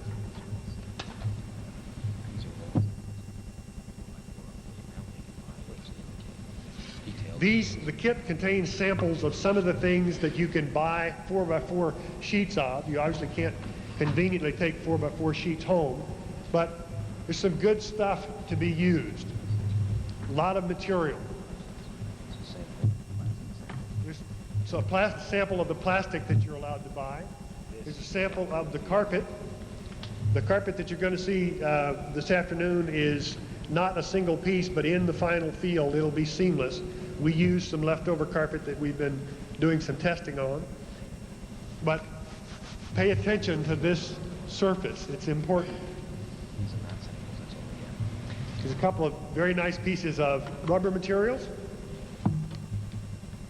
You notice there are two kinds of kit list. Before you leave today, you want to make sure that you got all your stuff. There are one by category and one by bag. Here is a bag of electrical and control stuff. This is bag number 4. And look through them quite carefully. There's a long list of things that you want to identify and be very careful with when you get back home, because it's real easy to lose track of this stuff and make trouble for yourself and us. So create an inventory. 4 wonderful batteries from Milwaukee. A lot of energy available from these things. These are battery boxes which are easy plug-in things that you can use to wire into your machine. And these have a 30-amp circuit breaker in them. There's also a battery charger that you can use. Now, in contest time, we'll have a whole bunch of these so that there'll be banks of batteries that are ready.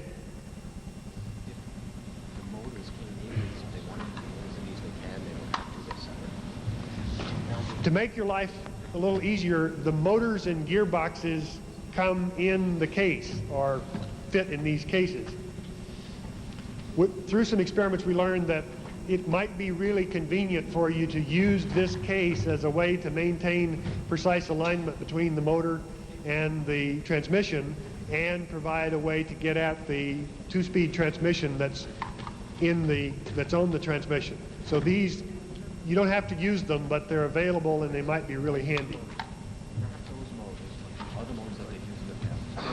There are 4 of these. These are power seat motors. They have a worm drive on the end. Yes. And nice shock mounts, and they have some fantastic simple connectors. Allow you to stick a square flexible shaft in and click it in place, and you got power available out here that you can go lots of places. Now, obviously, if you do that, you lose a lot of energy, but you can move around quite a bit. So very flexible sources. 4 of these, folks. Lots of power available. Lots of degrees of freedom. How would you like to have an air pump and a pneumatic cylinder and a set of solenoid valves? Why not? Why not another set of a 2-way valve or a 4-way valve and a 2-way valve, depending on which lingo you use? So two pumps, cylinders. Where's that long cylinder? And a big syringe. Here's another thing that is the mother of all syringes, but it might be a nice ram or hydraulic cylinder or pneumatic cylinder if you chose to use it. Supports. Nice supports and bearings. Nice spherical mounts, easy to clamp in place. Self-aligning, make your life a little easier. Springs, power energy. A lot of springs and energy storage things. Some epoxy, some various kinds of glue, some fittings, examples of some of the fittings that you can buy. Fasteners. Wonderful array of fasteners. You'll notice in the rules, by the way, that you're allowed to use fasteners as fasteners in addition to what's in the kit. you can't use a bolt as a cantilever, but you can use it to fasten two things together. So when you're using fasteners, make sure they are fasteners. Great huge cylinder, long-length cylinder for the pneumatics. Look at this. A pneumatic cylinder with lots of throw. Fairly small area, but nice long stroke. Power supplies and electronics, transmitters and receivers. Power supplies for the electronics and receivers that you're going to be putting in. Whole supply of different length. Whole supply of different lengths rods with bearings in there. In the tube, there's a wonderful selection of rods and shafts and things that should allow you to make transmission parts very nicely. Many of them fit the bearings that are in the kit. So in this, some good stuff. Please, when you start using these motors, do some calculations about torques. You have enough power to twist things in two and shear things, so be aware of that. Also, in here, there's some drill rod, some aluminum rod, some brass, some plastic, some fantastic bearing material, a piece of Delrin in here that I can't quite get out. You can make your own journal bearings very easily. So we've tried hard to make your life somewhat comfortable. Lots of the wires for all the transmitters and receivers. Lots of wiring for the transmitters and receivers. Proportional speed control for the big motor to handle all the current. The proportional speed controller for the big motors that'll handle all the current. Some extra joysticks if they want. An extra little tiny joystick that's a push plate that you might want to use. This might be pretty useful in the unit. It's a cooling fan because they can develop high power. This is a cooling fan that, might be useful if you're pulling a whole bunch of power out of your motors. Some more transmissions that can drive the little motors. More of those nice flexible drives for the small power seat motors. Great piece of polypropylene, good for bearings. Wonderful chunk of high-density polypropylene. This is that stuff that feels soapy and is wonderful bearing material. Structural members. Nice structural stuff with sliders in them. There's wheels that run up and down in those, so it'd be very easy, kind of drawer slide-like. Some aluminum plate. Perhaps most important, you'll have to explain that a little bit. Now, this is the small parts catalog. You'll hear a little bit this afternoon from the folks that make this possible. This is a fantastic source. You have $450 in credit from this catalog. Lots of good stuff in this catalog. They've even put in a stock of special gears that are clearly gutsy enough to handle the torques that you will have. So stripped gears should not be a problem if you choose to use them. You'll also notice in the kit list, this catalog, by the way, a lot of you engineers I'm sure know it, but it's got a lot of the things that you've always wanted to have and couldn't find. Tubes that nest, square tubes that nest, tiny steel balls, big steel balls, screen mesh, etc. Lots of wonderful things. Hey, tell them that's a false alarm, not to worry about the fire department's there.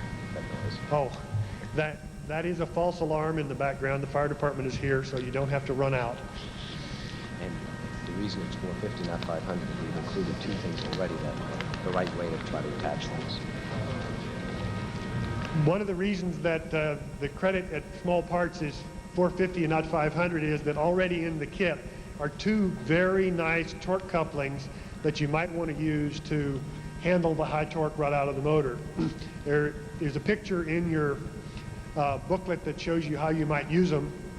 Here's those fantastic little planetary gear set transmissions that operate in 2 stages.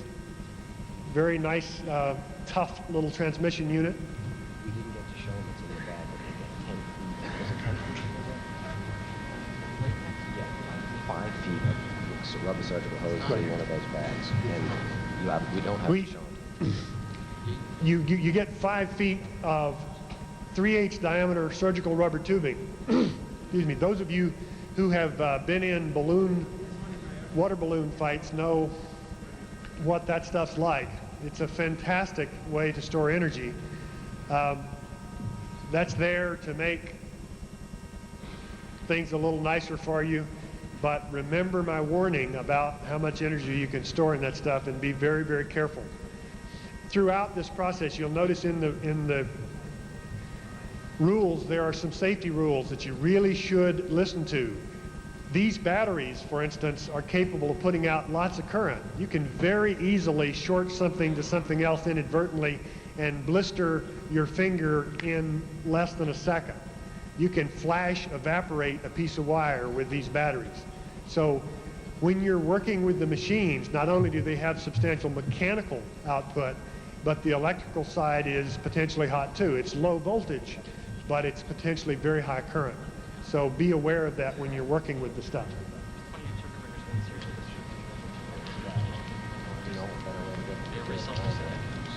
There are protectors for some of the motors, so that there's instruction about how they should be used, so that you don't burn things out. These are automatic reset circuit breakers. There's a bit of gutter screen. Who knows what this might be? And there's wire wrap. So there's also lots of tubing to connect air things to other air things. If you look at the list of things that you can add, let me find the right page.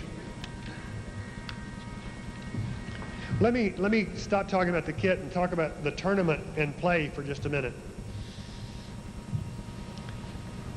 Read the rules carefully. It's inevitable that we will send a clarification or two out. The name of the game, though, is that, like, I've already found one place where there is a typo in the rules that gives you the wrong impression. One of the rules says if you push somebody else out of the arena, you get disqualified. That's a typo. If you push somebody else out of the arena, they get disqualified.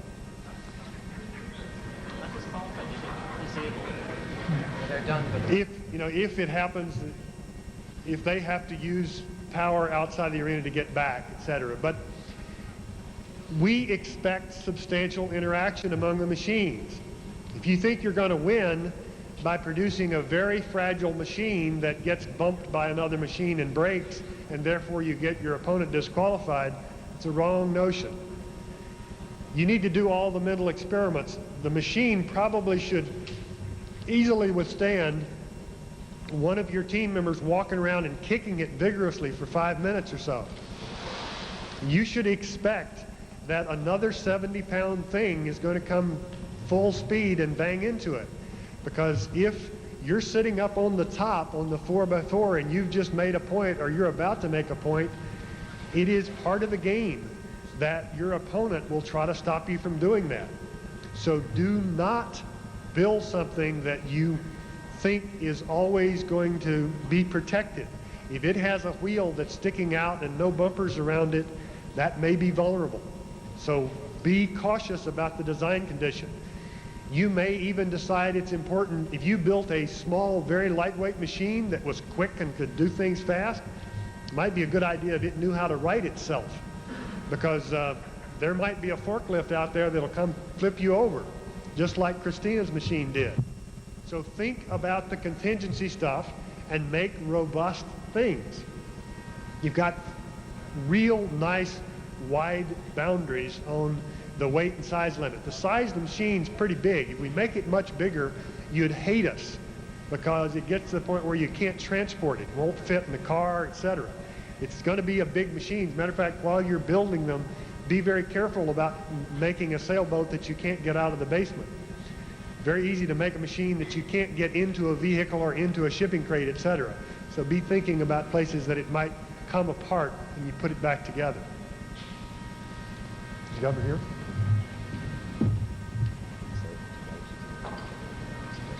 Okay. So let's look at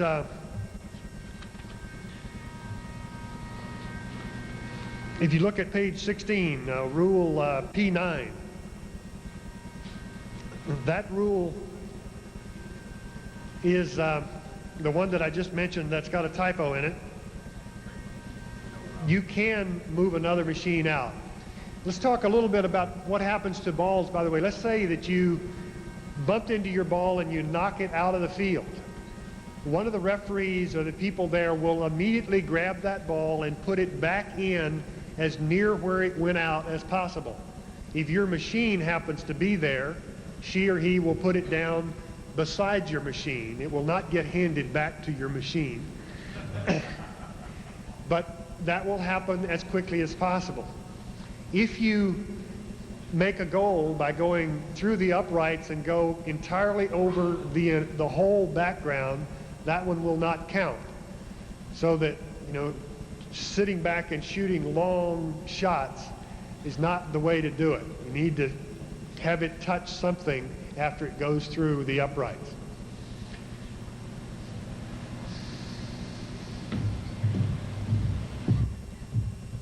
Well, in the first place, I think now you guys know why I was so excited that Woody Flowers is one of our directors and helps run this thing. The slideshow that he went through this morning, every time I see a variation of that, I learn a lot. And we certainly thank Woody for being able to do that. Before we let you see the playing field, we're going to ask the governor of the state of New Hampshire to say a few words. Notwithstanding my comments before that I don't think government ever had, does have, or will have the capacity to really change our culture. And it's up to the big business of this country to grab their responsibilities and start doing what I think we need to do. It is still very nice to have the support of the city, as I said, and of this state. And many of you may know New Hampshire is rather famous for its politics. We generally, through the primary system, basically pick the candidates for president, but another thing this state is famous for is a very conservative government. And Governor Steve Merrill is particularly conservative and is very, very sparing with people's tax dollars. Despite that, as governor, he's been a major supporter from the beginning of U.S. First, and he is the reason that through the CDFA program that I told you about, we have gotten from the state nearly $3 million towards our U.S. First building. He's been a major supporter. I think in a state like this and with a philosophy like that, it's because he thinks this is important and it's going to have returns to the state and to everybody else. Anyway, we're going to ask him to say a few words, and then at the end of his remarks, he is going to ask all the first people to pull down these curtains, and we're all, and hopefully along with the governor, going to go over and take a look at the field that's going to make your life miserable for the next 7 weeks. So, Governor Steve Merrill of New Hampshire. Thank you. Thank you very much. It's very good to be here, Mr. Kamen and Mr. Flowers and Mayor Wazorek. I don't know how difficult the material is that you're looking at, but I can assure you that any team represented here in the room would have been able to shut that alarm off a lot quicker than it was done. So I'm very proud to be the governor of this state. We have a number of firsts. We were just voted the most livable state in the nation, and we are, in fact, working very hard to make the economy boom. There are a lot of states that are worried about what's happening in Asia and in Europe, and they're very worried about science and technology and mathematics. There's only one reason that I am not worried, and that is because of U.S. First, because of you here in this room. Because regardless of what is happening in Japan or Korea or Germany today, I know what's happening in the United States. And the best thing that's happening in science, math, and technology, in my opinion, is represented right here in this room. And I'm very proud that you are here and that you're going to participate. At the National Governors Association meeting last summer, 2 people are remembered. Steven Spielberg came and spoke about the availability of the movie The Holocaust for high schools throughout this country. And Dean Kamen came and spoke about U.S. First. And since that time, I have written to my 49 colleagues and received back countless letters indicating their willingness to get the best and the brightest in the private sector involved with the best and the brightest in high schools, preparatory schools, and what's happening with the youth of our nation. This is a very exciting program. Dean Kamen explained it to me years ago, and he has been true to his word ever since. And I will tell you that I endorse his philosophy completely about government. It can either lend a hand or it can be a hindrance, so oftentimes it should just get out of the way. And in this case, what you are doing, in my opinion, is going to change the course not just of science and technology, but I wouldn't be surprised if it changes the course of education in this country. And it is certainly going to make an impact internationally as well as nationally. That's why I will continue to support U.S. First. We're going to continue to bring in great colleges and universities. We're going to continue to bring in great companies that are interested in participating. And most of all, we're going to take minds that might otherwise be doing something else. We're going to turn them on to some very tough problems. They're going to work with the best. And I think that's represented here in this room. So I'm very proud to be here. Thank you very much. I'd like to see some of the parts that you might have, Mr. Kamen. Great. Well, I would say it's not only time to take a look at the parts, I think it's time to look at the playing field.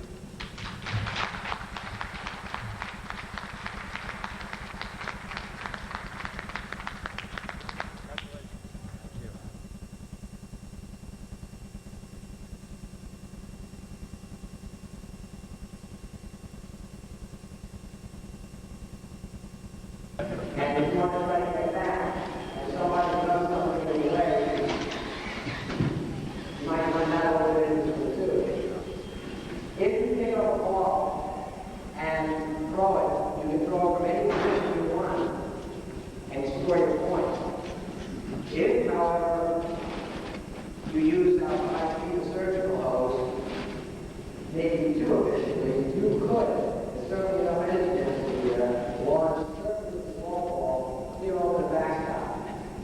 That might count for any points unless it touches something in the field on the way.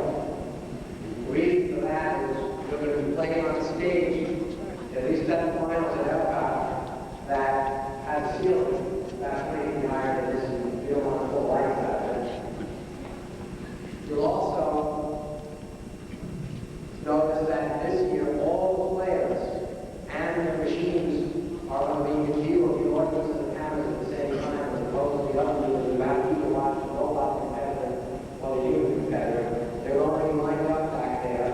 It will be done on a stage environment as opposed to in a gym at the finals at the nationals down at Epcot with an enormous seating area out in that direction.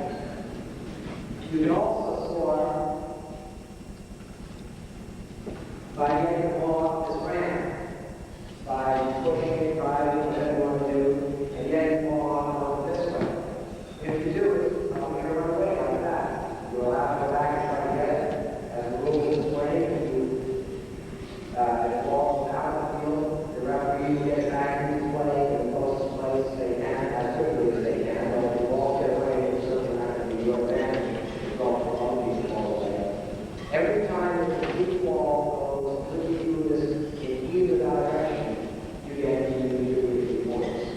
Even if the ball is suspended?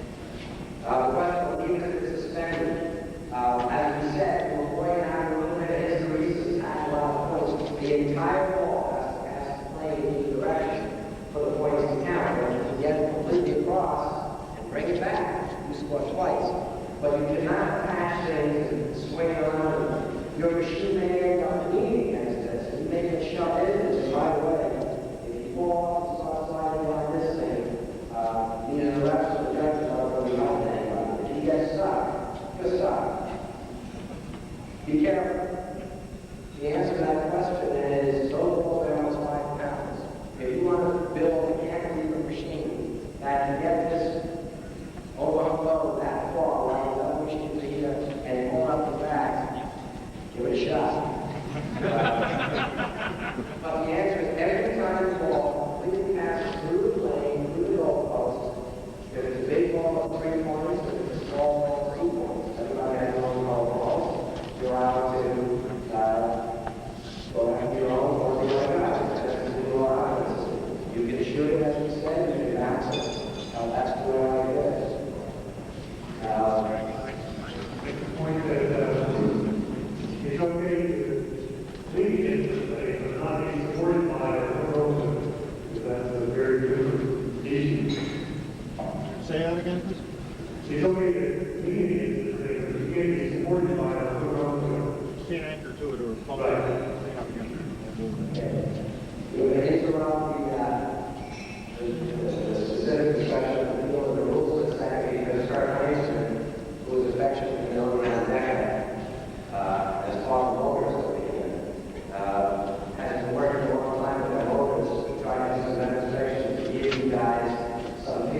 determines how reliable and how well your machine can perform.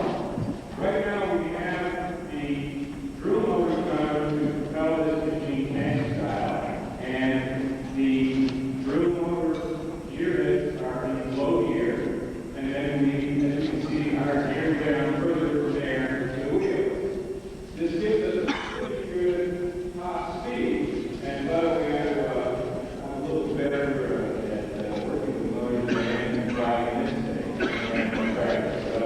I'll show you what you might consider a superior top speed and how to go along with it.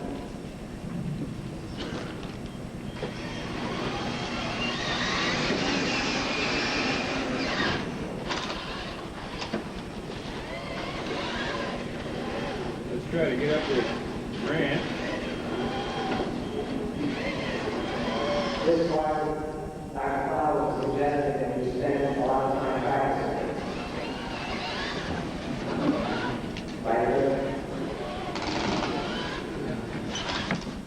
Now that clicking you hear is the clutch on the gear, on the drill releases, because the torque at the drill spindle has to be fairly large in order to transmit the torque to the wheel using the gear ratio outside the wheel that we have here. So the gear ratio itself is pretty good. But then our problem, we got that fluctuating way.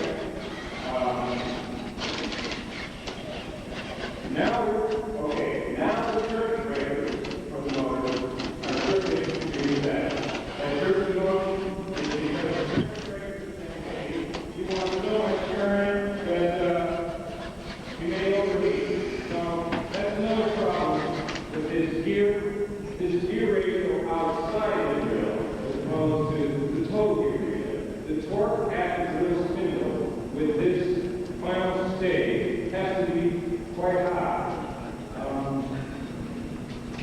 While we have these sprockets down here, we might as well put the gears into the drills in high gear just to show an extreme case. While he does that, That's what makes it back people get a little better copy of the set of rules. So if you take it apart and back, you pick up a little better copy so that you don't have to do that after you retrieve that second one. I know that Woody has already said this, but we included 2 sets of wheels to show you one set that's smaller.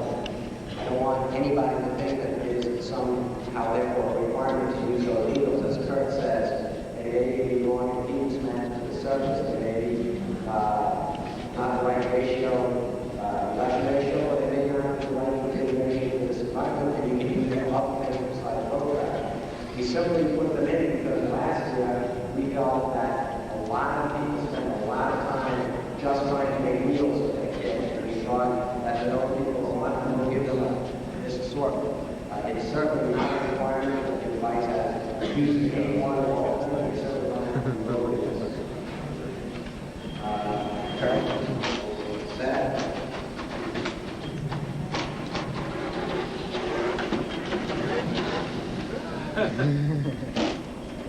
Right here, we don't even have enough room to accelerate with the full speed this gear ratio would give us. And this is clearly gear.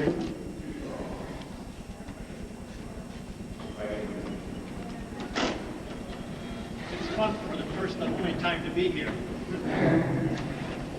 What are you doing? You're bringing it up or? No, the question was, did I make it much display? I did not. But I've got a bag of lead shot, 25-pound bag of lead shot on there to make it weigh above as much as one of your machines back there. I think that's enough of that. I'll change the sprockets and we'll get back to this way. Back.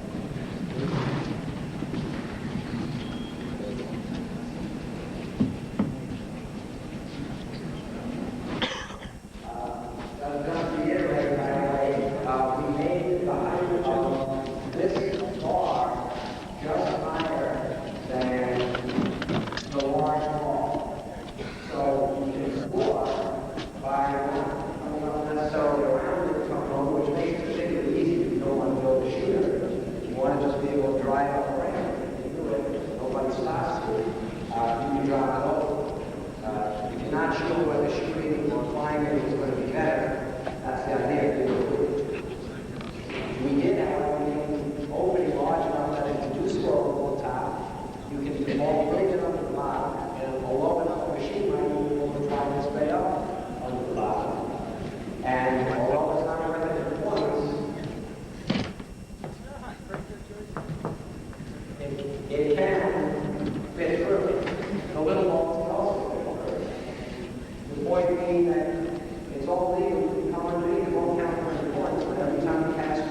way, my engineers started out plus or minus a quarter of an inch. I have to tell you, you're going to be playing in gymnasiums. I don't know how flat the floors are. We're going to a theater production stage. At that time, I think for sure flatness and levelness. I would encourage you, as part of the exercise, to point out to the students as well as to among yourselves, you can deal with the real world. We try to explain the specs of these things, but if this stuff works a little, you count on absolute vertical respect to the ground. If the tape has a different coefficient of friction, if there's a little bump somewhere, if this thing is off, we are going to try to make this feel right. And I encourage you people to make sure that your machine is very tolerant to an environment that is not going to be perfect. You may play football and rain, snow, and ice. You should anticipate that this field, some of you all are not exactly started and will replace them. Some of them 60, some of them 10. Yeah, the forces that this ball can apply are substantial. If that ball can hit a machine that has some pieces of frame hanging off of it, I guess the frame will survive the ball fall. By the way, if you do anything to the ball to puncture it, that's unacceptable. If a ball gets completely thrown out by you or anybody else, it may be an acceptable strategy to get thrown out and disappear, which will buy you some time. But the referees and judges will get another ball that's faster. But some ball as fast as possible you put back in play where the one ball left. As you saw this thing hit, if you build a machine and it comes up and it wants to block the whole ball by having a bar on it that might extend past here to here, if it's not attached and the ball's hit and bounces into here and then the ball is rejected, that's legal. If you attach part of the machine, it's not legal. And if you get chewed about, well, I'm going to do this, is that attached or not? Well, you don't put it halfway around. If the judges decide to use it attached, okay? I think you've got to be careful to have the spirit of the Lord. So if I were an agile machine, and I saw the photo and I was recording, it's probably pretty easy for me to make it tough if I can get it the right way. If he, now this is the part where the cycle will occur. And then if I dropped my ball, I didn't even get a point. So think about that stuff. All right. The ball can go as high above the goal as you want, except, as I previously said, if the ball clears the back, it doesn't count even if it goes right over the center. That's to discourage people. If force machine is poking through, sharp objects. Again, if the machine anyway is attaching to or getting thrown up in this net, it's going to be disqualified. Let me demonstrate the point and no point. Okay. This is no point. This is the point. This is a point? This is the point. This is not a point. Is that a point? That's not a point. Well done.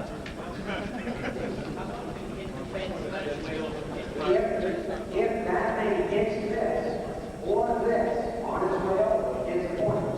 But your probability of getting it back when it's going up point is going to be a problem. And in fact, I said something else is entitled to further incentivize people not to go out of field here, go out of field other.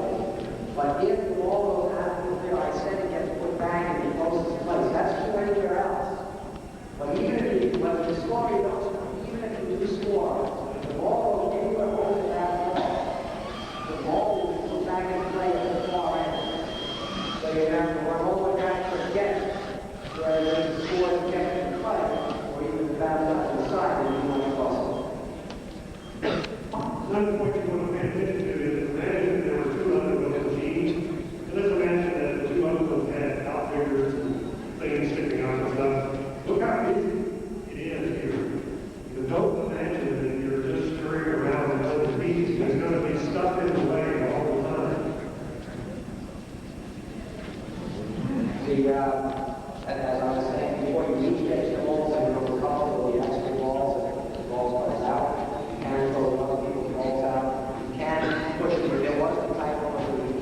instructions. As we talked, we should expect the machine to be hit pretty hard. Lots of somebody says on the other hand, the sole goal was to damage the machine with a hammer.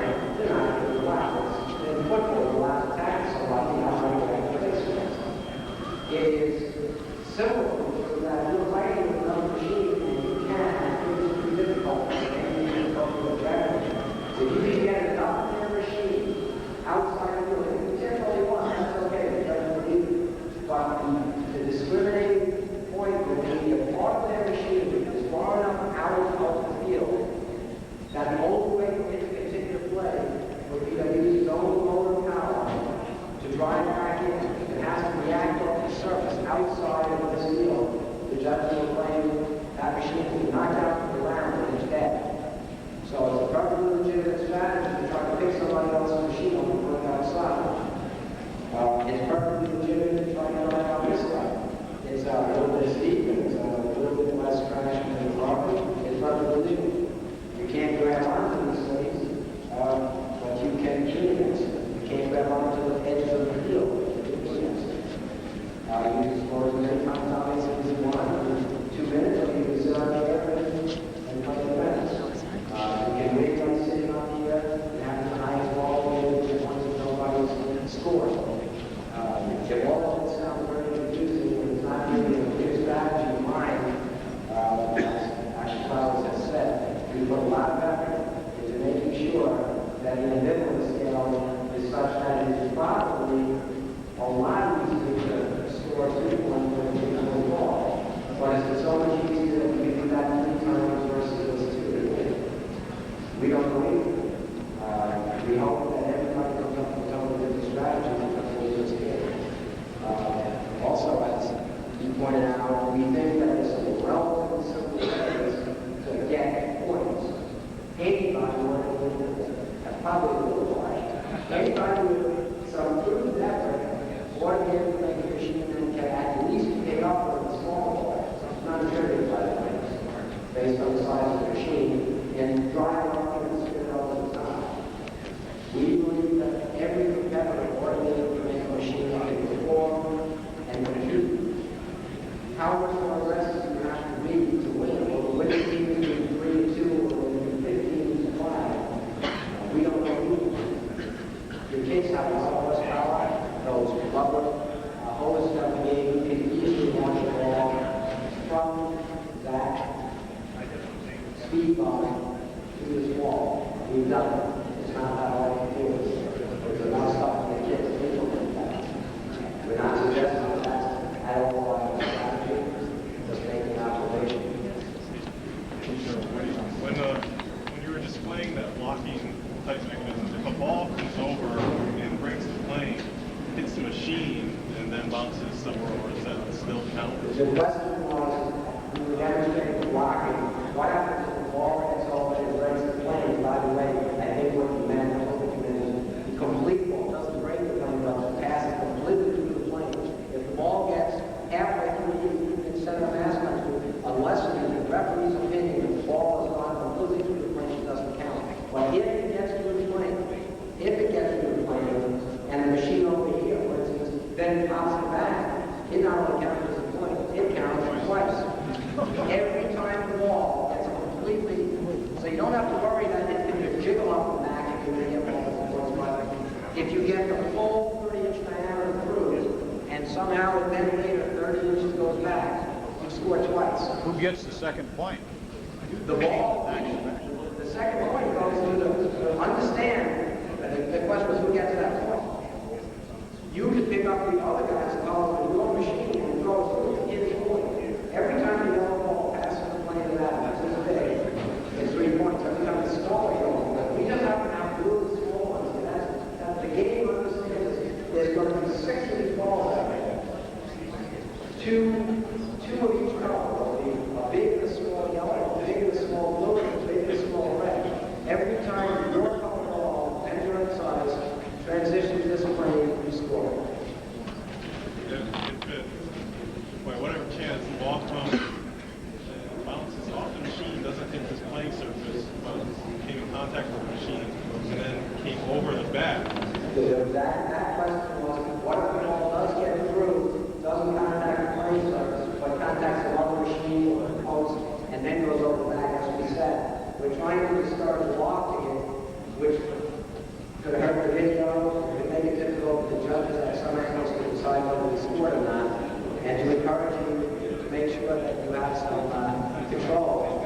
What we said was, if the ball touches any part of the plane surface, the backstop, another ball, a machine, if it touches anything on the way out, the points count, but the ball is going to be returned to the far end. If the ball goes so high and it doesn't touch anything, it's no points, and it's still going to be returned to the far end.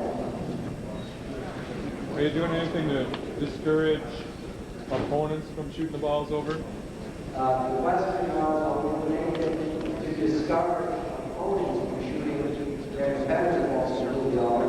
And the answer is no, other than we presume that's not a trivial task. It will take you a lot of time. If you go all the way over, you might miss and score balls, you might touch something, and they might be getting one right back away as soon as it comes in the wrong way. But the answer is you can shoot any ball you want, any way you want.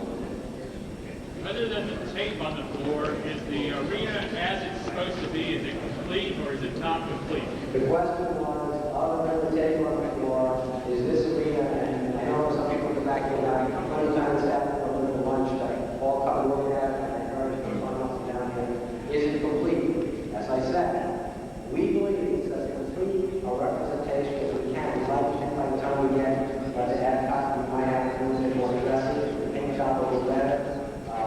But yes, if you're going to do PVC pipe, yes, you can still want to talk.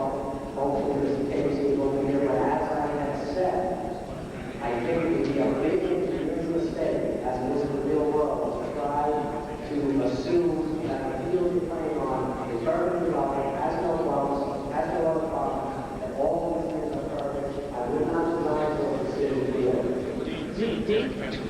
Three layers, there will be 3 rings of cable around the edge to form the fence. Okay, Eric comes out, we just put the highest level of cable around the fence to the stem.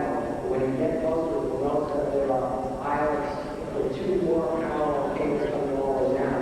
The field will be rated by 3 of these cables. So to get it back out, we didn't have to do it all over.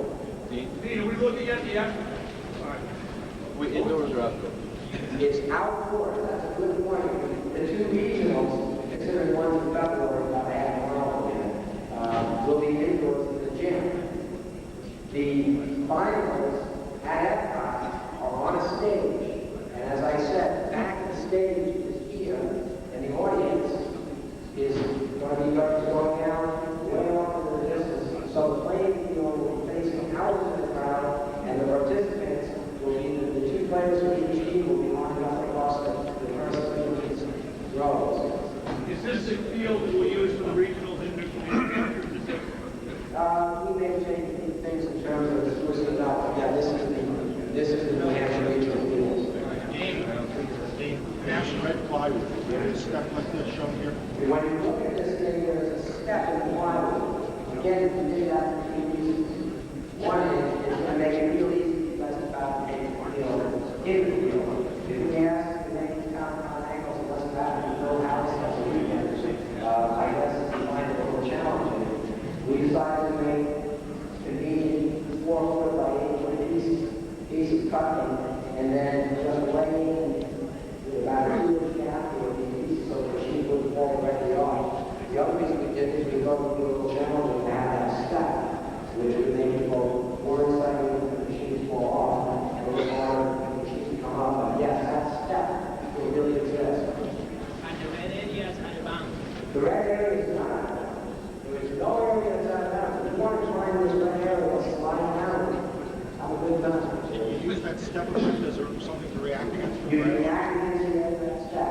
You simply cannot attach yourself to any part of the goalpost or the field. Not the back, the walls.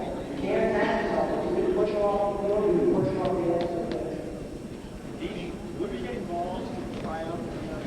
The question was, are you getting balls? We didn't show you because, and I'll explain that a little later, we had a few technical difficulties assembling the kit, despite the fact that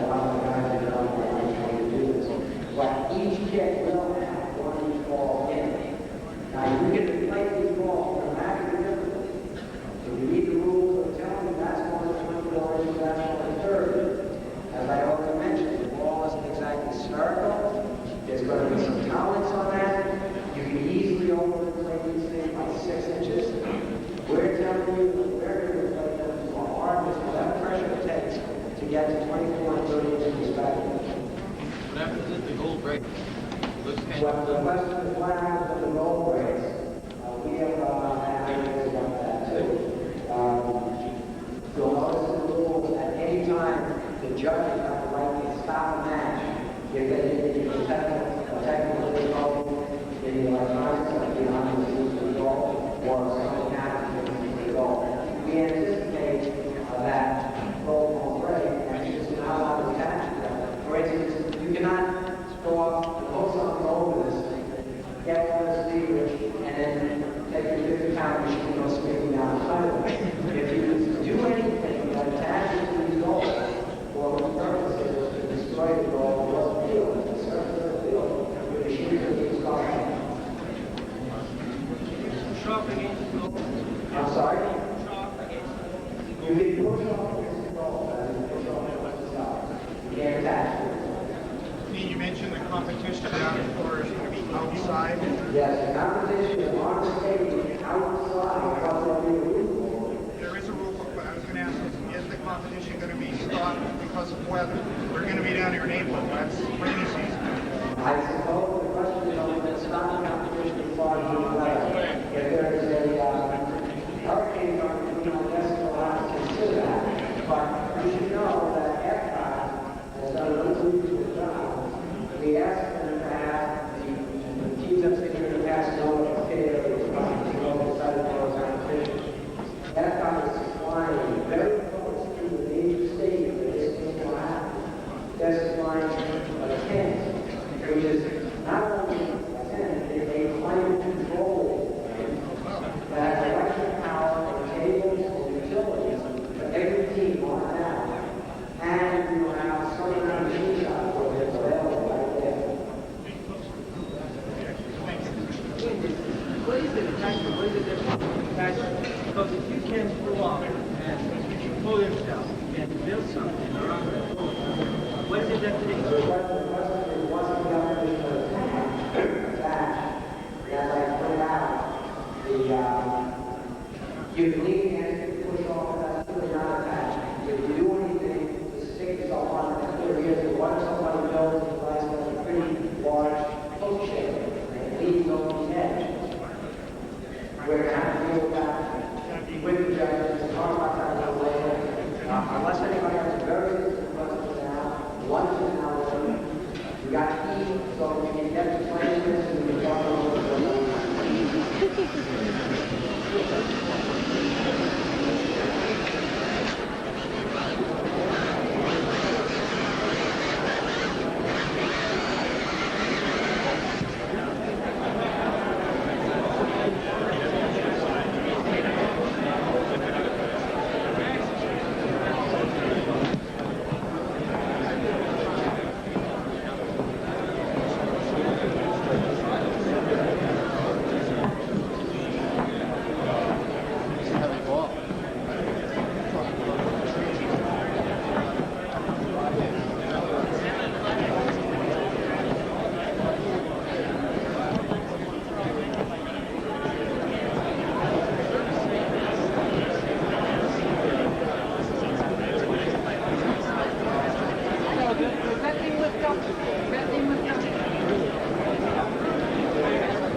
We have a couple of things to communicate to you, some big picture, some logistical, but first of all, I wanted to make sure that you knew who you were talking to when you called our offices. You probably met Eric Rasmussen already. Eric, are you here? There he is in the back of the room with a striped shirt. He's our technical coordinator, a graduate of WPI on our staff. Susan Howland is our administrative support in the office. You've all talked to her. I want you to know exactly who she is. Susan at the front of the room. And I'd like to thank all the people that made today come together, especially all of the DECA engineers that put in the extra hours and long nights for us.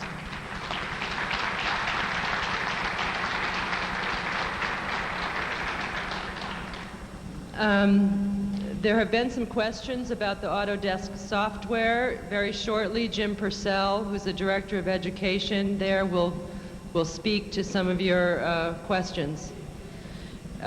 Also, we've discovered one of the best ways to expand this program is to get people to the competition. We'll be sending out a note very shortly with Paul Allaire, our chairman this year, asking other VIPs to attend both regionals and Epcot.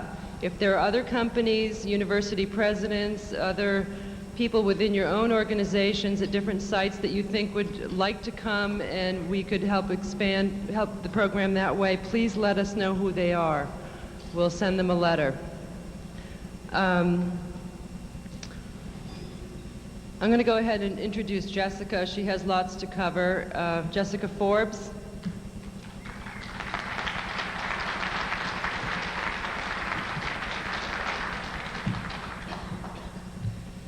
Hi.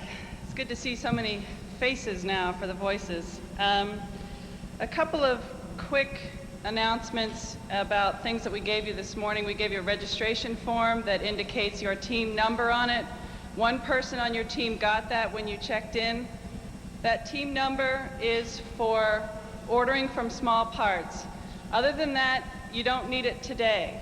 If there are changes on it, please fax them to us, and we'd be happy to make them right away so that we are sure to tell all the right people on your team about updates, changes, logistics, etc. In addition, there are a number of kit parts that are not in the box. However, they are here. The printers, what would a competition be without the printers?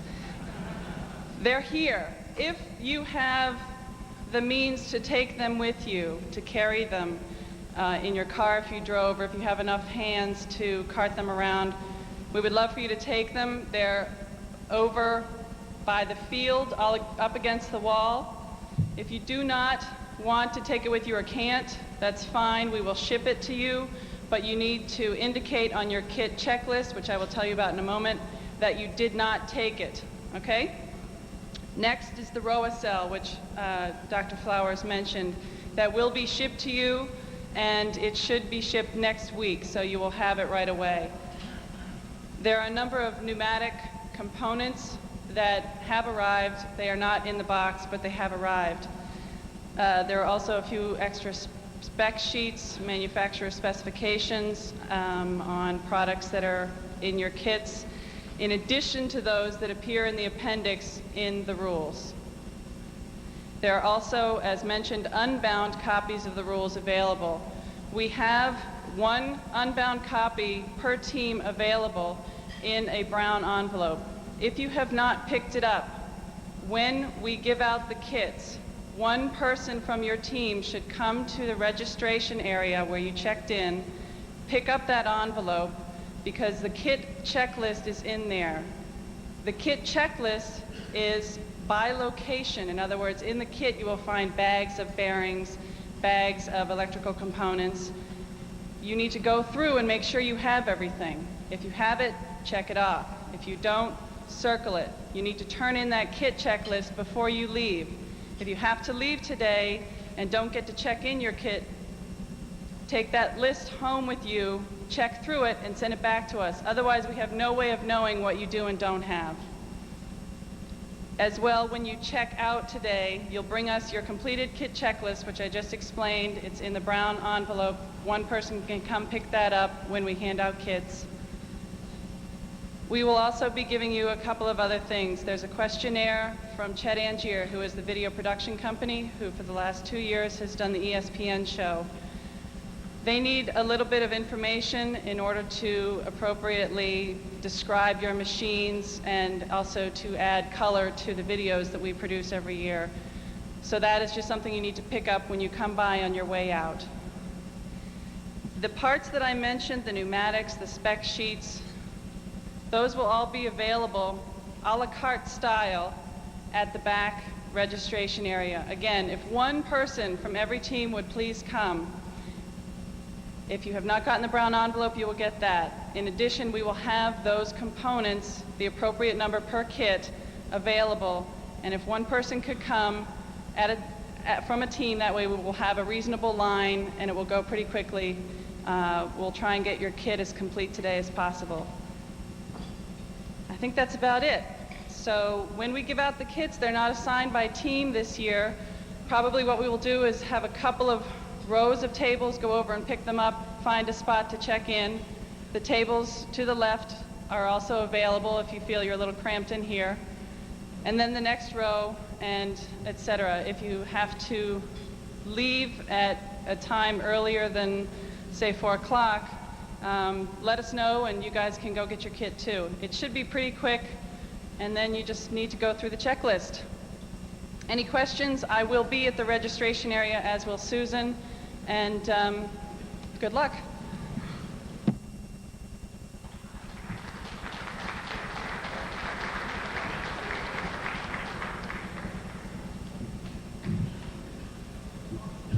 The next person you're going to hear from is somebody that I think everybody, indisputably will decide has done an exceptional job for these kits, not only for the students, but for some of you engineers. Autodesk is becoming pretty much a standard in the industry. They have just put a new release out of their 3D animation program, release 4 of 3D Studio, which if you go to buy it, it's $3,000. New releases of Designer, which is a parametric version of AutoCAD, which is, I think, another few $1,000s, and AutoCAD itself, which is nearly $4,000. The Autodesk people that have been sponsors and real supporters of us over the last few years have agreed to put into every single kit a complete set of all that software. It's probably around $10,000.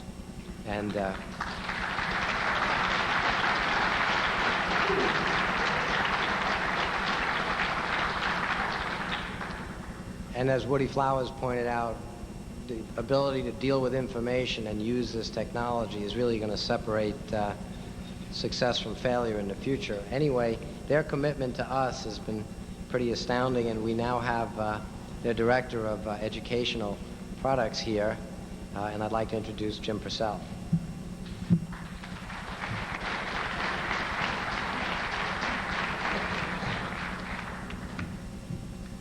Thanks, Dean, for that great intro.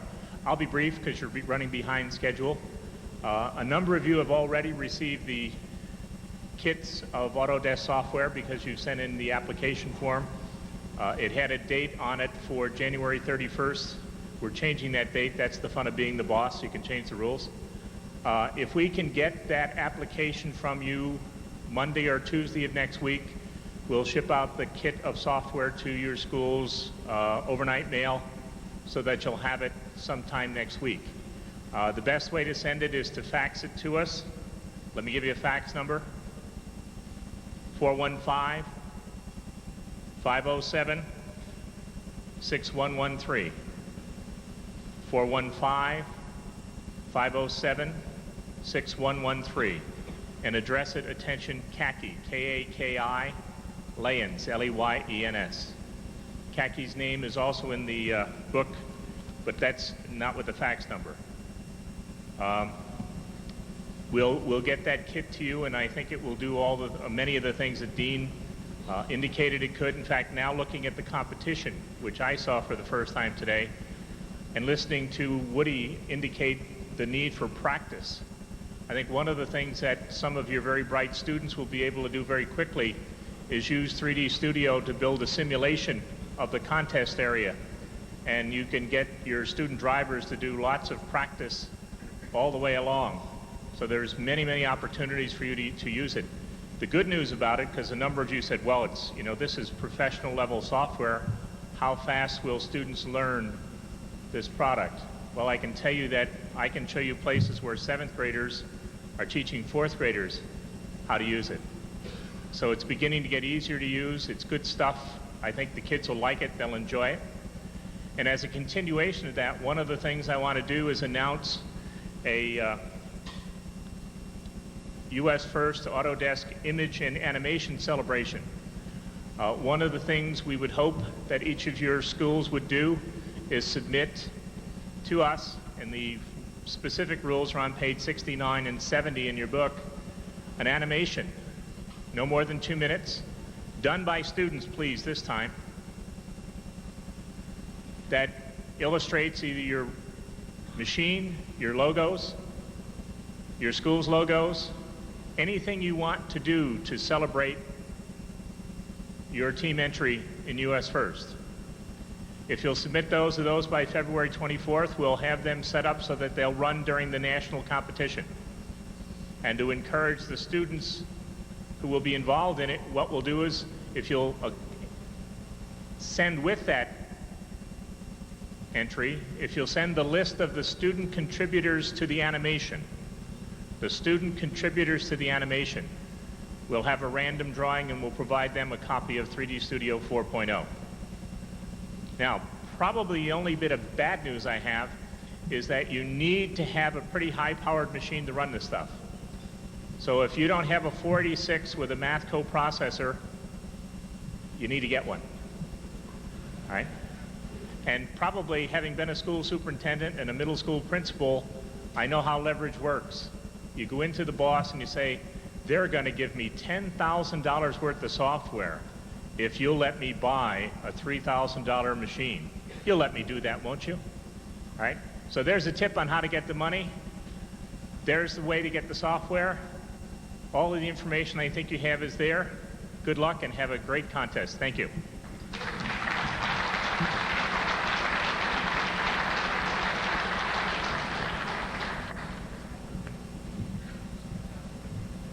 The next one, the next issue, we have a very shy supporter in the audience. Sandy Phelps, who's sitting here at the first table. In your kits, there's a lot of parts from Microswitch, a division of Honeywell. Honeywell was last year's winner of the Founders Award. They had 5 teams here from different divisions. They've been very supportive with the kits. She just, she doesn't want to speak, but she wants to let everybody know that if they go to the back of the room at the end of the day, there's some little magnets that you can hang on your refrigerator that have an 800 number on them to get to the Microswitch people if you have any issues or problems about the switches. So you should be in good hands with the Microswitch people. The next person that's going to speak for a couple of minutes is somebody that's going to represents a company you're going to get to know real well in the next 7 weeks, and that's Small Parts. You have one of these catalogs in your box, and this catalog is full of all sorts of neat stuff. And as Woody pointed out, the people at Small Parts, one of whom their founder and owner, Dr. Murphy, is here, and we'll talk about him in a little while. But they have agreed to give everybody $450 worth of stuff out of this catalog. As I said, the reason we knocked it down, or $425 worth, because it had been $500, but we were so concerned that some of you might not realize what neat little connectors they have, that we decided to cash in some of your credit line for you and put 2 of their connectors in each kit, hoping that you'll take the hint. But in addition to that, at your own discretion, and as explained in a moment by Mel Saslow, their president, who flew up from Florida to show you this, you are able to get out of this catalog another $425 worth of material just by calling them up. And it's got some real good ways to differentiate your product. So, Mr. Saslow?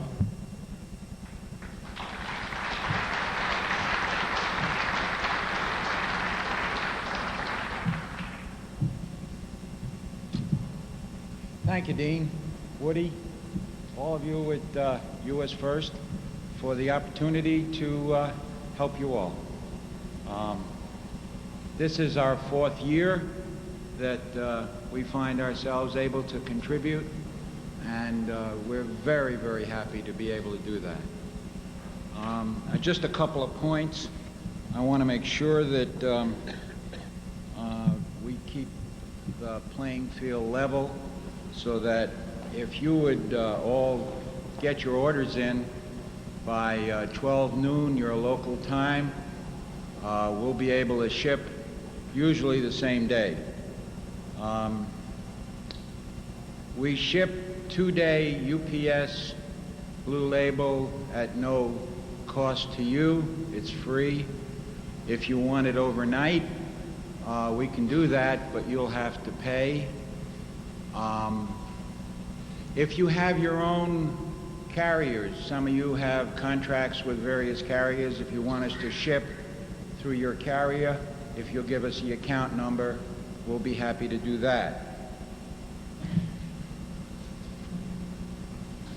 Our current catalog doesn't have it, but some of you who've been purchasing from us may have found out we now have a 1-800 phone number. And that phone number is 1-800-220-4242. We're open for orders from 8 a.m. to 6:30 p.m. Miami time, 5 days a week, Monday through Friday. You can fax us at any time, 24 hours a day, any day.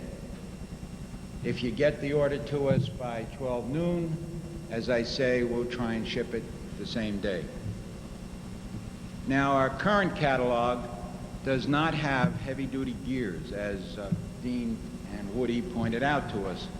And so we've added about 4 or 5 pages of gears on our next catalog, which will be coming out in a few months, so that you people have advantage to get the steel gears or the cast iron gears you're going to need to drive those little robots. We put new pages in this U.S. First brochure. They begin on page 63, 64, 65, and the prices are in there. And as Dean pointed out, you have $425 to spend as you see fit. We've got the gears in stock, but you know, there are 60 or 70 teams here, and they chew up the gears fast. And as Woody Flowers points out, it's a real world out there.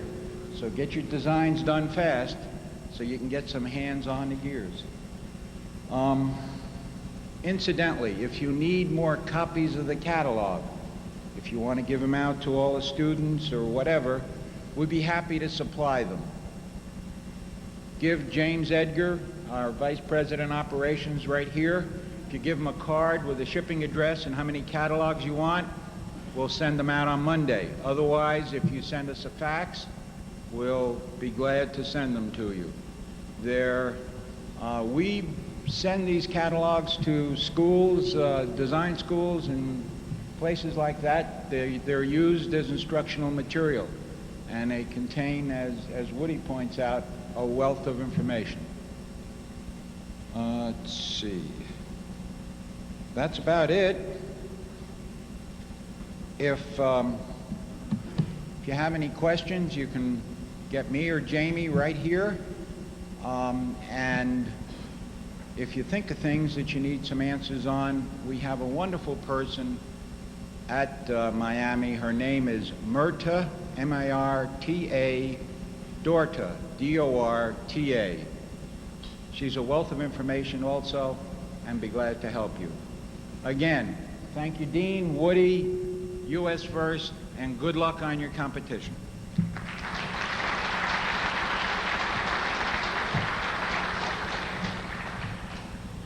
Nobody mentioned it, by the way, but if you look at the cover of the catalog, you see the 1993 winner of the U.S. First competition. This is the E-Systems machine from Dallas. Now we're going to quickly get, hopefully, Kurt Heinzman and Bill Omerod up here. And they're going to give you a demo. I know that people in the back may not entirely see it, but if you listen, and I encourage you to listen carefully, we affectionately referred to Kurt as Father Heinzman from the Holy Order of the Sacred Armature. He is a motors freak, and he's got some very good advice. Bill Omerod has been instrumental in making all the connectology work and putting the transmitters and receivers and relay boards and current limiters and circuit breakers all where they need to be. But we have a little problem, and we're asking some forbearance here. The boards came in literally yesterday.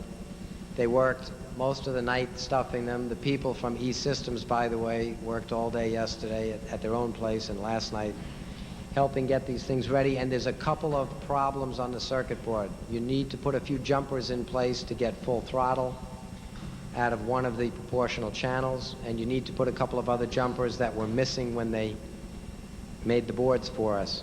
So please pay attention to this, and Kurt and Bill are going to take you through what your motors and servos look like.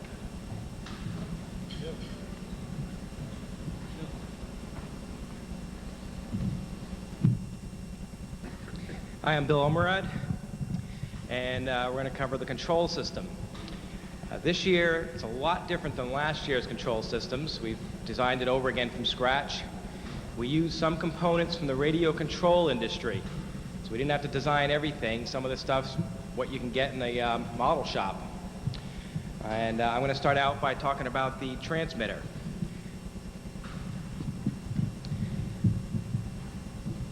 The beige box there will be the major box that you're going to connect everything to.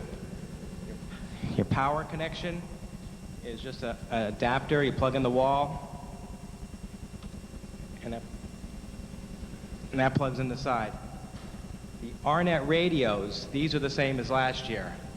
Those are going to be about 2 weeks late, unfortunately. But those plug in with a molded cable. And on your I/O ports, you've got two joysticks. They're PC joysticks. They give you 2 axes of linear control on each with the handle, and there's a thumb wheel for another axis of linear control. On the joystick, there's buttons for switched control for full forward or full reverse. When they're off, of course, the machine's off. So you have 2 ports for that. The box has a switch inside, and it's arranged as you receive it to work with these 2 joysticks. Plug and play. If you want additional options, we have another port on the other side, so that you can make up your own handheld controls with switches you have in the kit.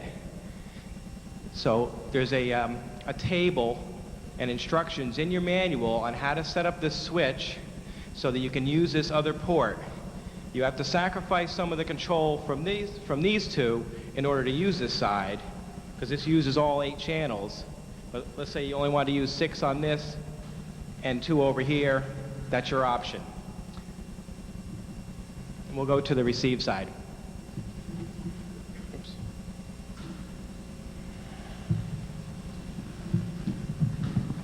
Okay, yeah. We're using the same batteries as we did last year. They're a 12-volt drill battery, a lot of power, an awful lot of current capability. We put circuit breakers in the boxes. There's a 30-amp circuit breaker in there, so if you don't gear your machine properly, or you dead end it where it's going to pull a lot of current in the drills, you're liable to set the circuit breaker, but it undoes again within about a second. It's also some protection if you short out on your machine, which is possible. You'll be running the power throughout your machine yourself. It doesn't have a big connector this year. We're going to have you hardwire it. That way you can dress the cables off whatever way you want, and you're not stuck with a certain length of this big bulky wire. You can dress it back as short as you like. Copper's heavy. Your machine has a certain weight limit. The receiver box is the main interface box for your on your vehicle. Again, you plug the RNet into it with the ribbon cable. You plug your power into it by this little 2-pin connector here. Has screw terminals on it. You back off the screws, you strip about 1/4 of an inch, 3/8 of an inch of the insulation off the wire, you plug them in, and you cinch down the screws onto these wires. Now you can plug it in and take it out anytime you want without undoing a bunch of solder joints or anything like that.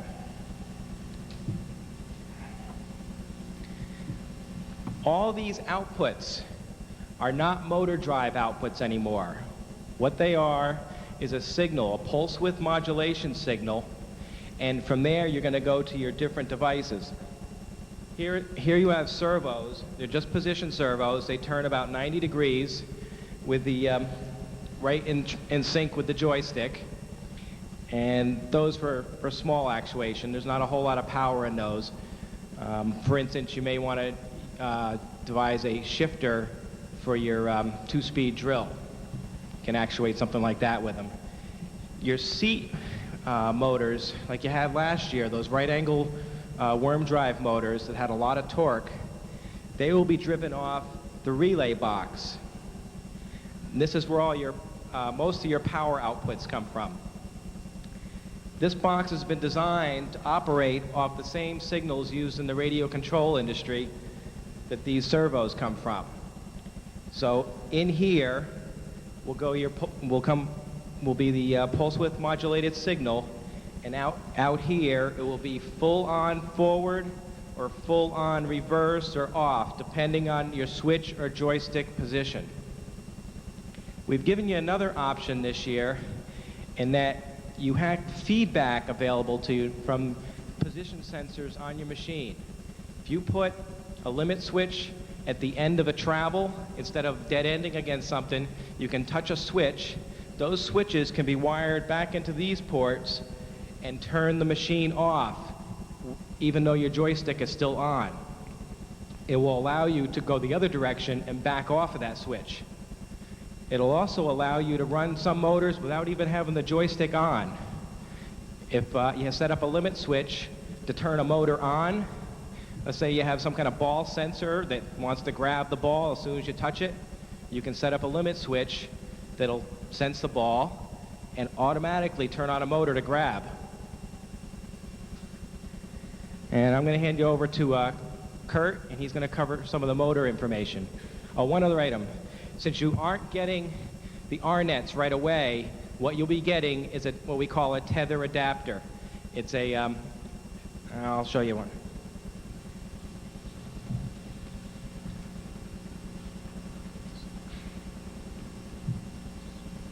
Here it is. You run the molded cable and this between the two boxes, the receiver and the transmit box. So you'll be able to operate off a tether and run your equipment the same way as you did with the radio, only on the bench, unless you want to chase the machine around. You're just going to have to do this in the interim until the R-net radios come in. You'll also be using this in the pits at the competition. We can't have a lot of radios going on in the competition, in the pits rather, because they'll interfere with the radios that are out on the field. So we take the radios, we collect the radios when you arrive at the competition, and you'll be using these there also. That's it. I'm going to hand it over to Kurt for a while, and he's going to tell you a lot about the motors.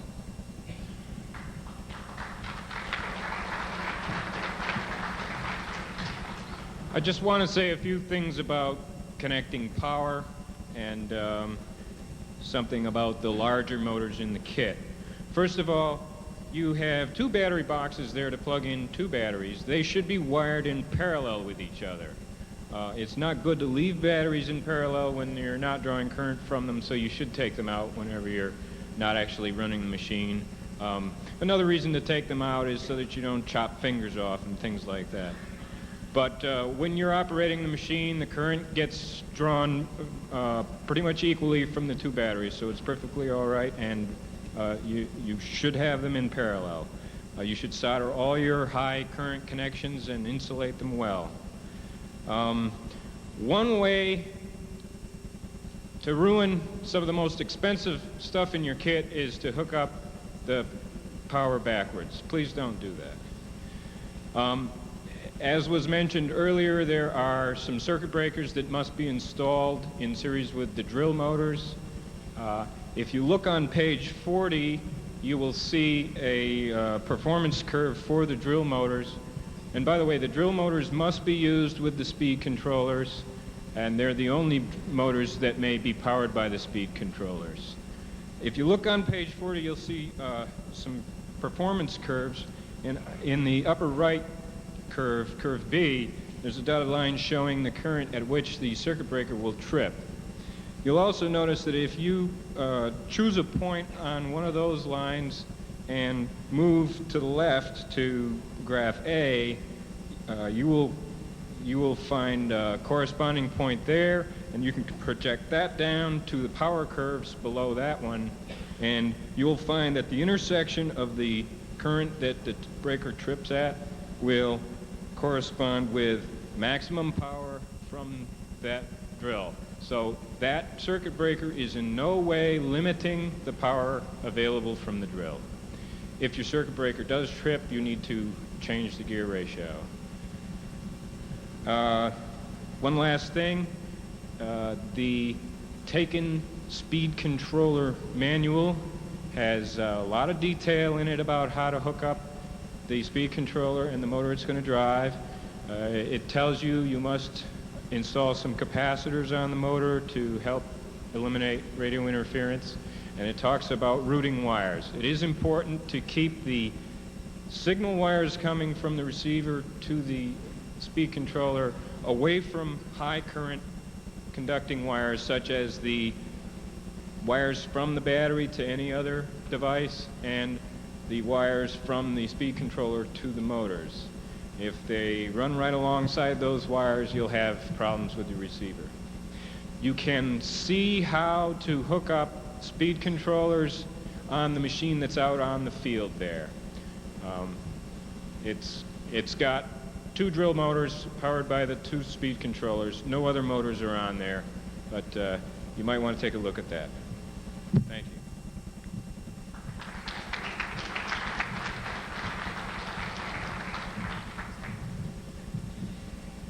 When you're going through your kits, after all these presentations break up, Kurt and I will be up here to answer any questions you have about the control systems. Take care. Guys, looking at the rules,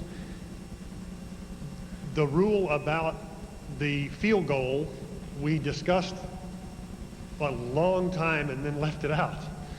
Here's what it will say. We'll send you a copy of it in words, but it's okay to lean against the field goal. You know, if you get pushed against it or something like that, that's fine. Or if you run into the side of it and it changes the direction of the machine, that's fine. But resting on it or attaching to it is not acceptable. For instance, if you put something in the U of the field goal and rest on it, you're using the field goal as part of your structure, and that's a no-no. If you got slammed into that or something, that probably wouldn't cause you trouble. But if you design something so that it'll cleverly, accidentally do that, you'll notice there's a rule that says you cannot win by accidentally breaking the rule. So be very careful about the way you do that. What we're trying to do is keeping it from being obvious and mandatory that everybody glom onto the field goal and do all kinds of goaltending and teeter-totters, etc., resting on the bar. So you can't use the field goal as part of your structure. So that will be written down and sent to you. Okay, there's one more announcement that Eric would like everybody to know, that a number of the suppliers to things in the kits have representatives here, and we've asked them all to arrange any information, materials, spec sheets, or just themselves be available to answer any questions you might have as you look through the kit. We have tables set up for them to do that just at the back of the room there. I'd ask anybody that, from any of the companies that have put things in the kits, that wants to be around where their material is to head back there now. And the next thing then we'd like to do is have every team come up, but before we get to total chaos here, every team to come up and collect their kits. Then take your kits back and sit and peruse them for a couple of minutes and make sure that you understand what's going on. And then we'll ask Woody to come back here, and we have a couple of floor microphones spread around to finish up with any of the questions that people may have. Yeah, if 2 people from each team would come up, and we're our guys to help give them out. Okay, if 2 people from each team would come up and collect a kit.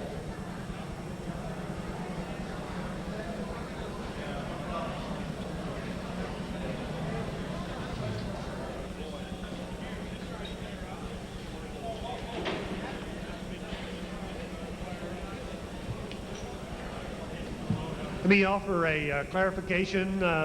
Question was asked, can you use the 2 balls that are in the kit as part of the kit? The answer is yes. But obviously, putting them through the uprights doesn't get points for you. They're just part of your machine. So if you want to use that material for something, that's fine.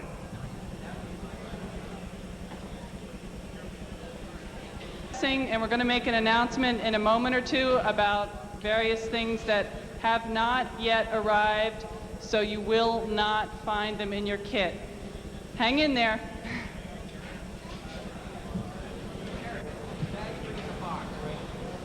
Is it? I've seen one guy with a box. No, that's the motors. Drills. Bag 3 is a bag. No. Box number 3 was an M. Motors. Walking drill box. Yes, there.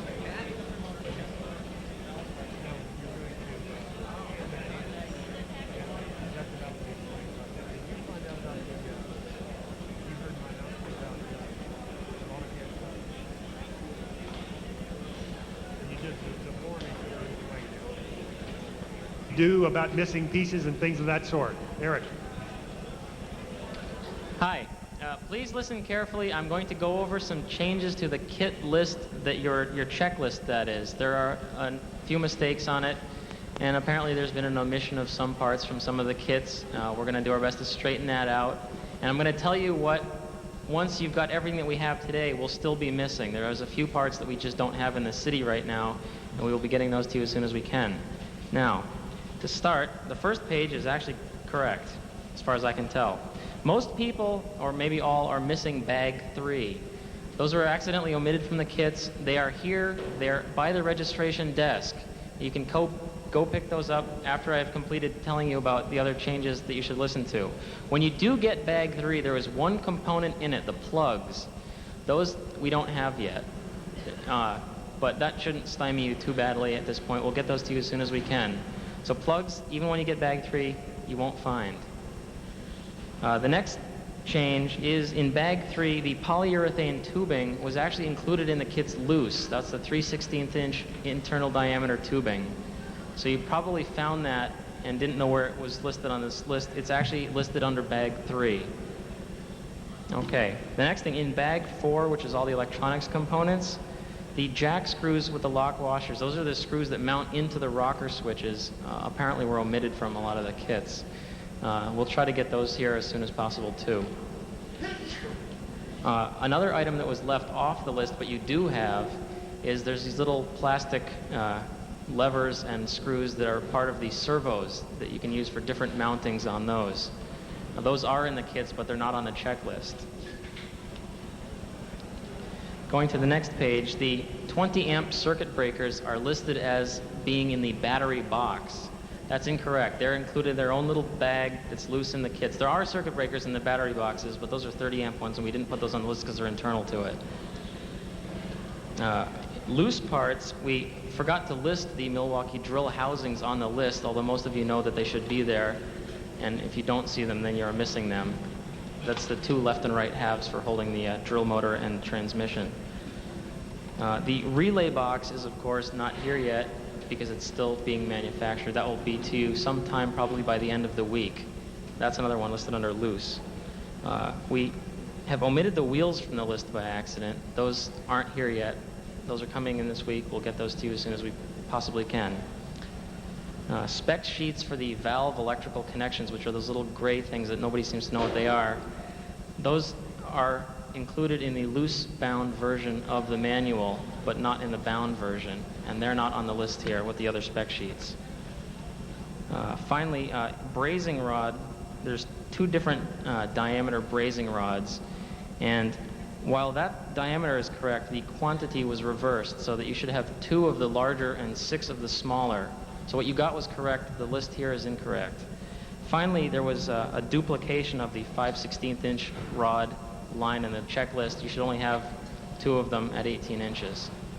That's it. If you're still missing parts after what I've gone over, then check back at the registration desk. And when you're all done checking, submit this form, sign your team name and all that to it, and we will know what you are still missing and get it to you.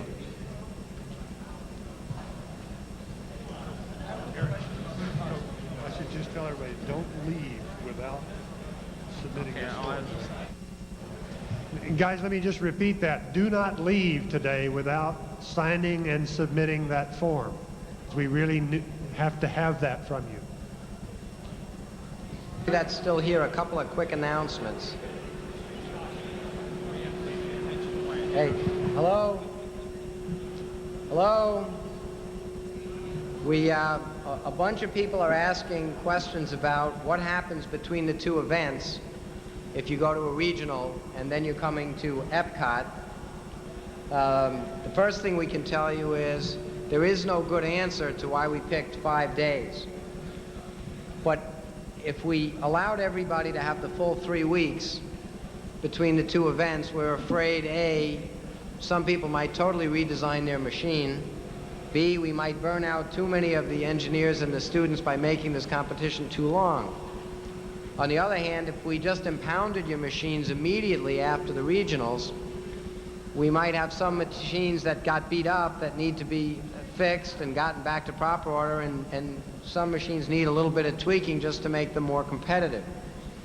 So what we've done by giving you 5 days and not giving you any more kit material is try to assure that we don't give you a burden of another 3 weeks of design, and also that we do give you a few days to repair and improve your machine consistent with what you had set out to do. In that regard, although some people seem to be frustrated by this, we will live with the rule that each regional happens, and then for 5 days you can work on your machine, you can fix what's broken and try to improve it, but at the end of 5 days, which are different depending on which regional you go to, but you'll each have 5 working days, after your regional, the machines must be shipped to Epcot. The theory there is, as I said, we're trying to make your life easy and you don't have to be working through the night for a full 3 weeks between those events. So if anybody has any further questions, they're welcome to call the U.S. First Office, but the rules as you read them are correct.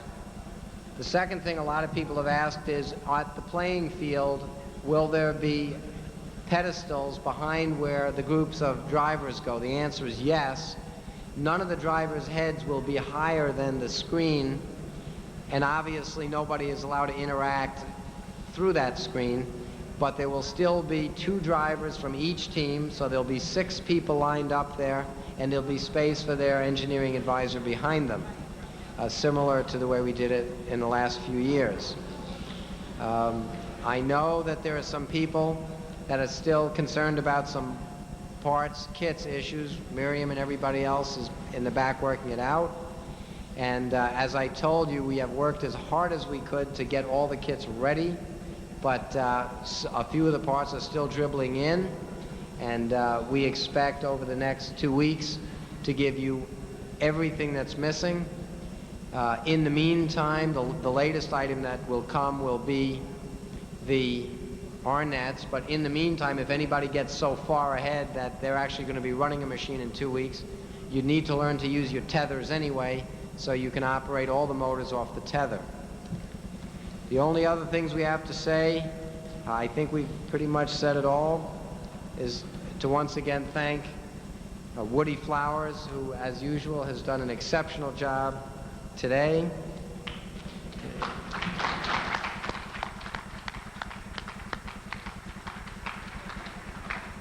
Dr. Murphy, who is standing here and, as I said before, is the founder and owner of Small Parts, and in some ways who's the reason there's a U.S. First. I won't go through the whole story with you, but many years ago I sat in his cabin in Florida having a reasonable discussion during which he reminded me that his father won the Nobel Prize in Medicine for curing pernicious anemia. And when I asked to see the Nobel Prize, he told me it was in a closet. And that so staggered me, I figured it would be in the Hall of Fame, but the Hall of Fame of what? Football, basketball, what? And it seemed to me that there ought to be an institution that makes sure that people that do things like cure diseases and improve our life have a place to represent them. But Dr. Murphy's always been supportive. He's here today, and he's the reason Small Parts helps us, so we thank Dr. Murphy.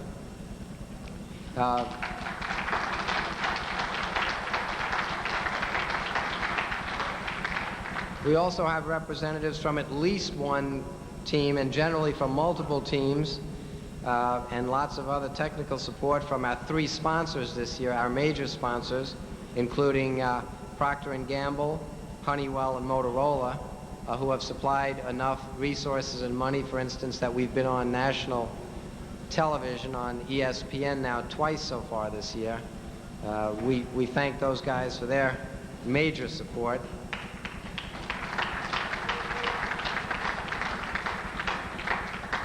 We have, of course, we've already thanked the Autodesk people who have given you guys just unbelievable software.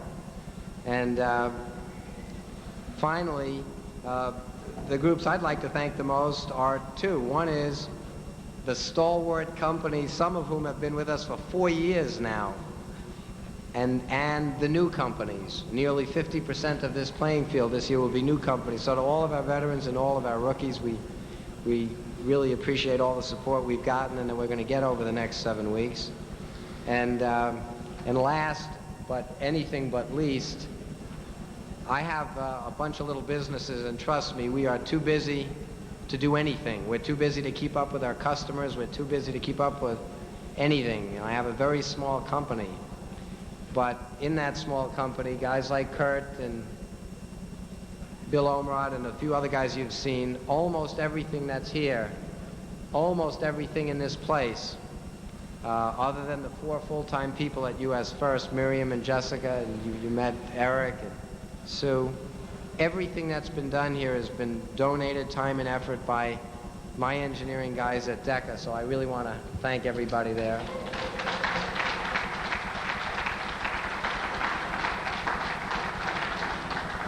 And the final plea and announcement. For 4 years, or the last 3 years, we've done this event, and we get there, and we're trying to make it a sporting event. In many ways, it's just as exciting. It has all the similarities except for one thing, which we always seem to forget to ask you to do, and I'm hoping it's our problem and not yours. But at any other sporting event you go to, you can always identify the teams a mile away. Their hats look the same, their jerseys look the same, they have the same symbols, the same colors. Every year we have this competition, and especially now with all the coverage we're going to get, it seems that the teams never seem to do anything that approaches a team uniform. It would be very, very helpful to the teams, to the spectators, if every one of you teams could make a great effort to come up with company and school logos and colors and caps and t-shirts. And if everybody, and if you bring the whole school band, if you bring whoever you want to bring, if your teams could be very clearly identified, I think throughout the competition, it's going to be mayhem. There's going to be 60 teams there, thousands of people. Anything you can do to organize would be a big, big help. And I think that goes as well for the regionals. I hope to visit both regionals. I am hoping that everybody somehow or other will end up being down at Epcot. We are really looking forward to an initial year in a joint venture with the Epcot people that could launch this thing to being even of more gigantic proportions next year. So I thank you all for coming. I look forward to seeing you. Any issues and questions, call Miriam and Jessica. Thanks a lot.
my booklet. So is that where you got the idea to throw in the part about your stepdad pulling you across the room by your hair? Yes. You were accusing your stepdad of child abuse. Do you know how serious that is? I didn't really know. I think the whole thing snowballed on her. I don't think she ever really intended it for it to go as far as it did. It's automatically, if a child says, I've been abused, the wheels start in motion. Deputy Minnie says today, all reports of abuse are taken more seriously than they used to be. And I'm not sure that they really realize the seriousness of filing false reports or what their actions can do to their parents and their family. There will always be people who will believe, no matter what, that Kelly was abused and that I'm a criminal. No. She had told us all this stuff, and we believed her. Would you do it again? I regret because of the outcome. I regret how it's turned out. Would I do it again? In a heartbeat. Until the river runs dry.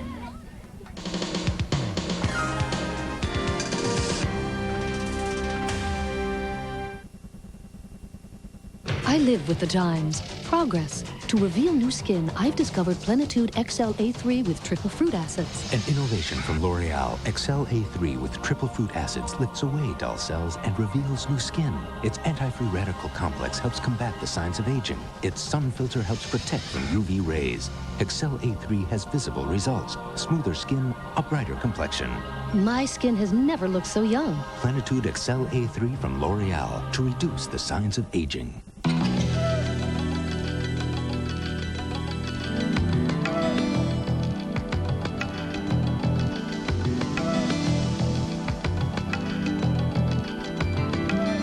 Some of the world's most advanced safety innovations are now available in this handsome carrying case.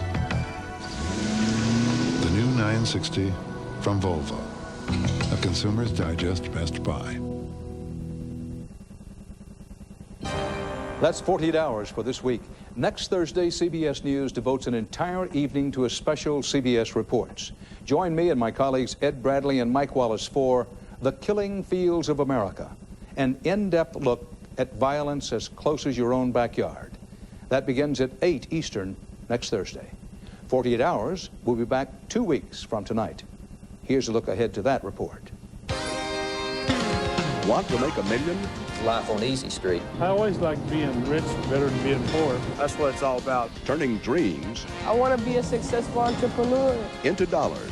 Being self-employed, being my own boss. Every inventor thinks that his invention is going to make it. Definitely there's a market for these things. Find out how to... It really can work for you. Strike it rich. That's what I always work for. In 2 weeks. I'm Dan Rather. For 48 hours, good night.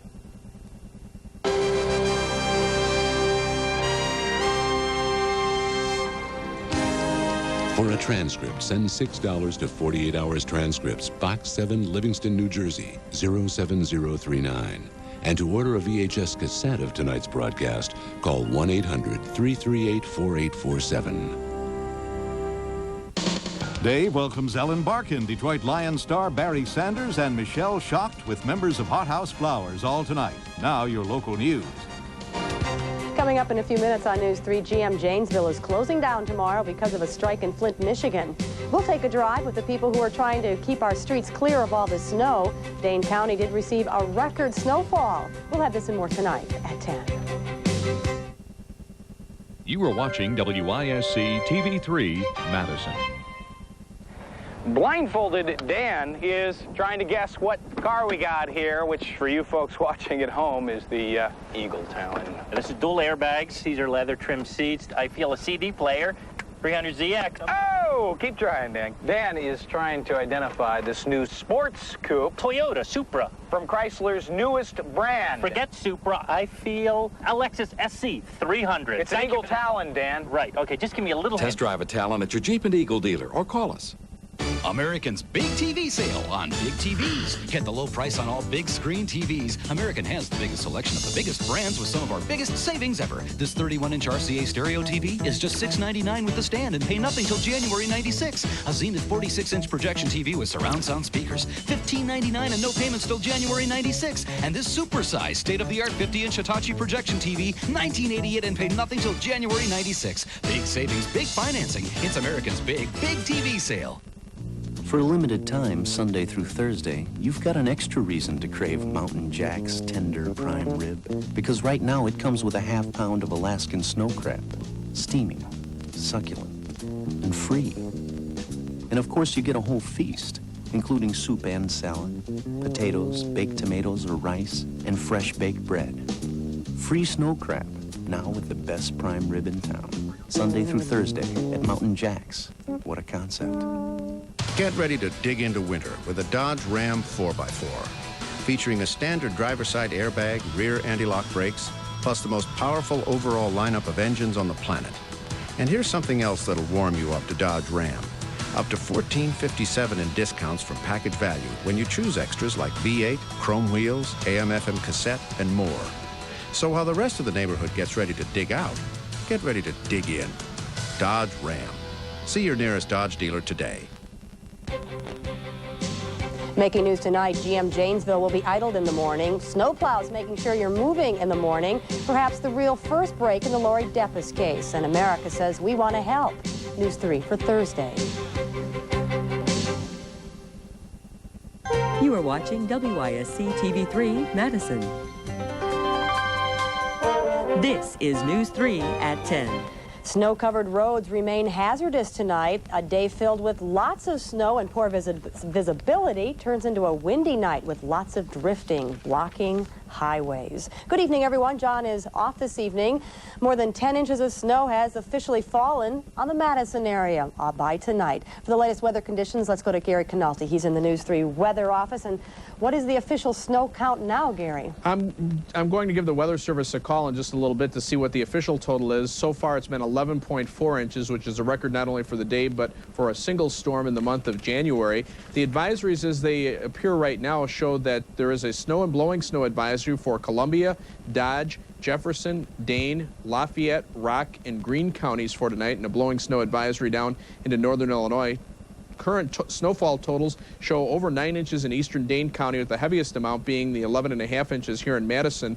But the latest radar view shows the area of snow starting to diminish and moving off to the east of Madison, so things should be improving, but blowing and drifting snow will still be a problem.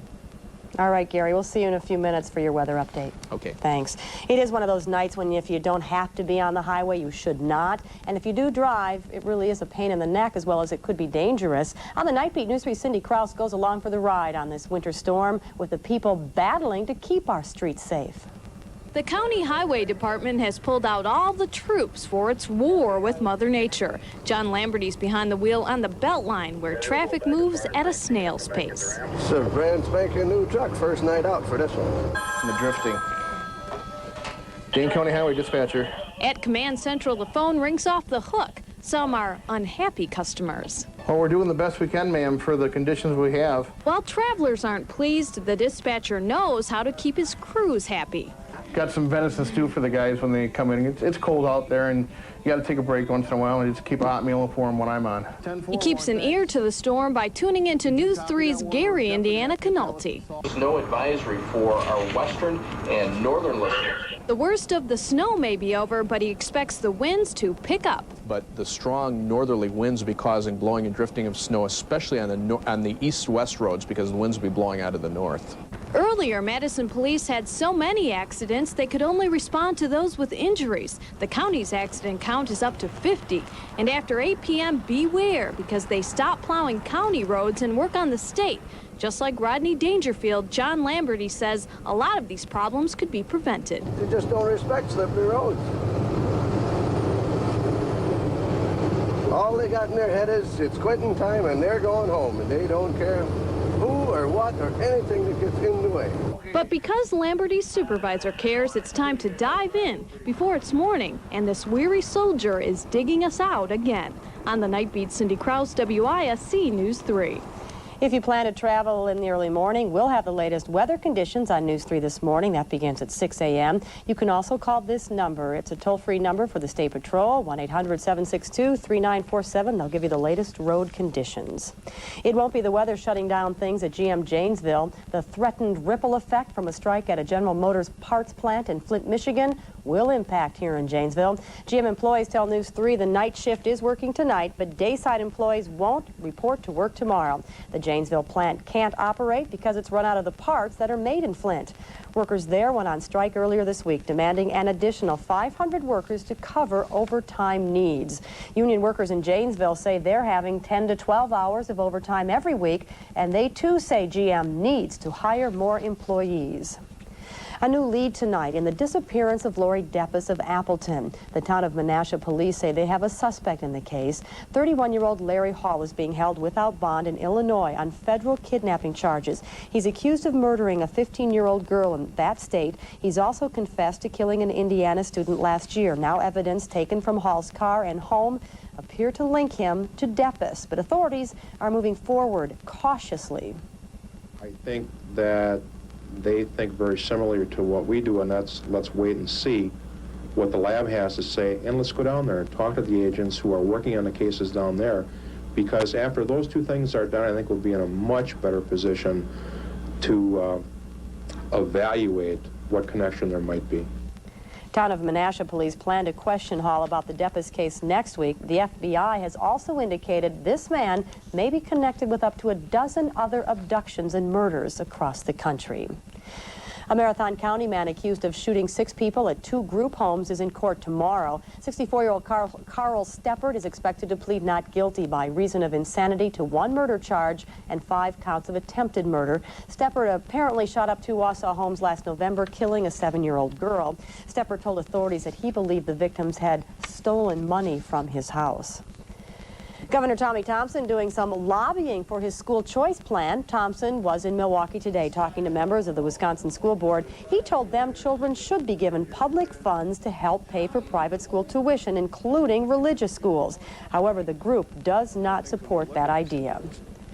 The Wisconsin Supreme Court says it'll hear arguments against ordinances which outlaw cruising, a popular activity where teenagers drive cars up and down busy thoroughfares. A lawyer representing motorists who've been ticketed calls the ordinances unconstitutional. A Janesville man apparently picked the winning numbers for last night's Megabucks jackpot. Although he hasn't officially come forward, clerks at Mulligan's convenience store say the man came in this morning to double-check his numbers. He'll win a pot worth $8.4 million. State police officers have a pay raise coming. The Thompson administration approving pay increases beginning Sunday for the state's nearly 1,000 law enforcement officers. The raises will cost nearly $2 million annually. The raises do cover Wisconsin State Patrol, Capitol, and UW Police, plus wardens, rangers, and inspectors. The U.S. is ready to help Japan's earthquake recovery efforts when Japan decides what it needs. Japanese officials say they're still trying to figure out their needs after this week's disaster in Kobe. The U.S. has already flown in 52,000 blankets along with $25,000 in emergency money. Japanese police have confirmed just over 4,000 deaths. That makes the quake the deadliest in Japan since the one in 1923. That one killed 100,000. Colombians are counting their blessings after Bogota's strongest earthquake in years. For 8 seconds, buildings were rattled. People made nervous by the quake in Japan rushed out of tall buildings into the street. There was no widespread damage. 1 death was reported. The earthquake measured 6.5 on the Richter scale and had its epicenter about 70 miles east-northeast of Bogota. A Los Angeles courtroom undergoes some big changes for a big trial. And wolves find a new home in a Green Bay wildlife sanctuary.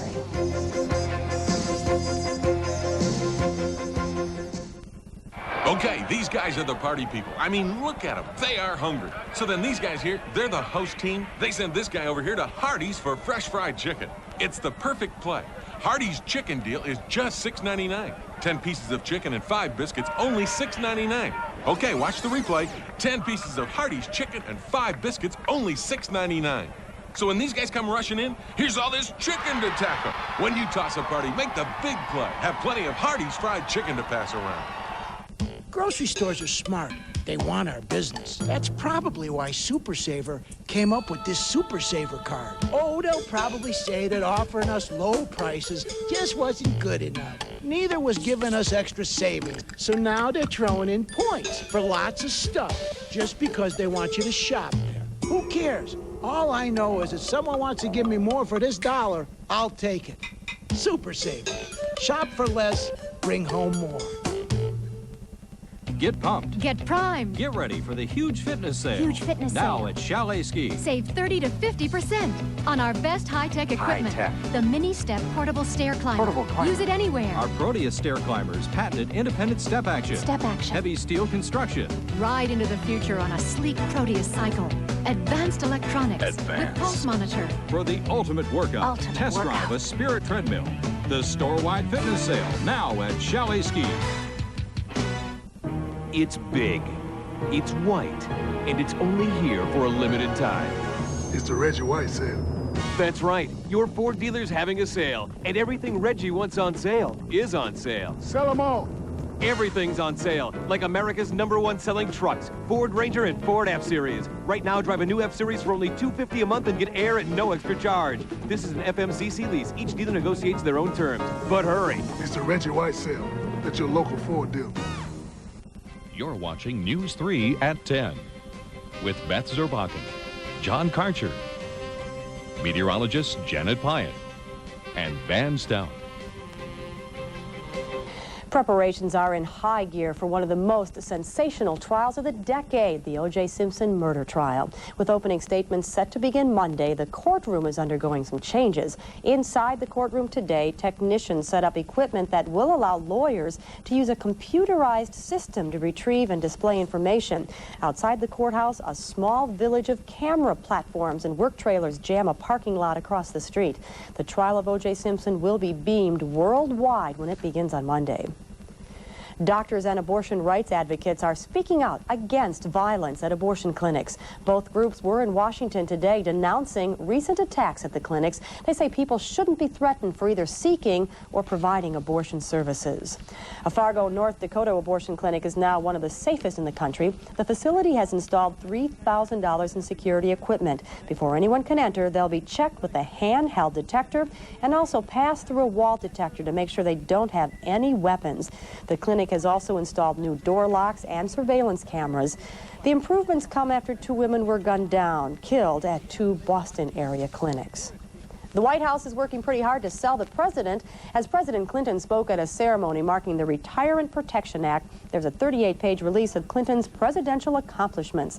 They range from abortion clinic protection to economic security for VA hospitals. House Speaker Gingrich says Democrats are using a strategy of personal destruction against him rather than debating Republicans on the issues. Gingrich referred to recent criticism of a book deal that he has made. A powerful explosion apparently caused by a ruptured natural gas line ripped through a Maryland neighborhood. 1 home was destroyed and 12 more damaged. No one seriously injured. A contractor apparently cut into the gas pipeline while working in the area. Israeli Prime Minister Rabin and Palestinian leader Arafat met at a checkpoint on the border between Israel and the PLO-ruled Gaza Strip. The big issue was building proposals by Jewish settlers. The return of the wolves to Yellowstone is not sitting well with some lawmakers in Wyoming. A State House committee there has voted to put a $500 bounty on wolves that wander outside the park. The bill passed easily, even though its sponsor said it probably violates the law and encourages wolf killing.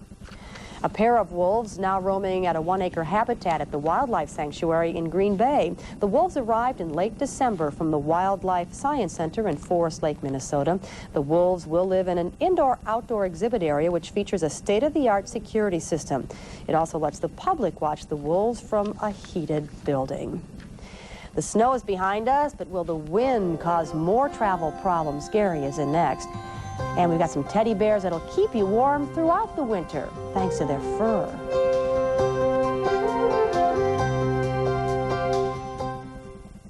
Two years years free financing. It's just the beginning of Carpetland USA's one price sale. The carpet sale that covers it all.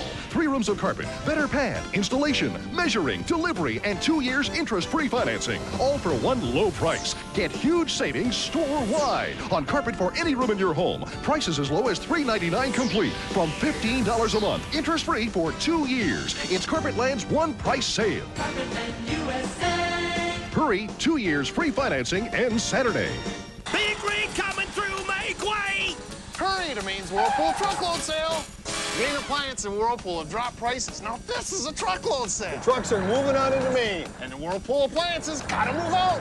Top Whirlpool appliances are priced to move at Maine. Get this Whirlpool self-cleaning range, just $3.97.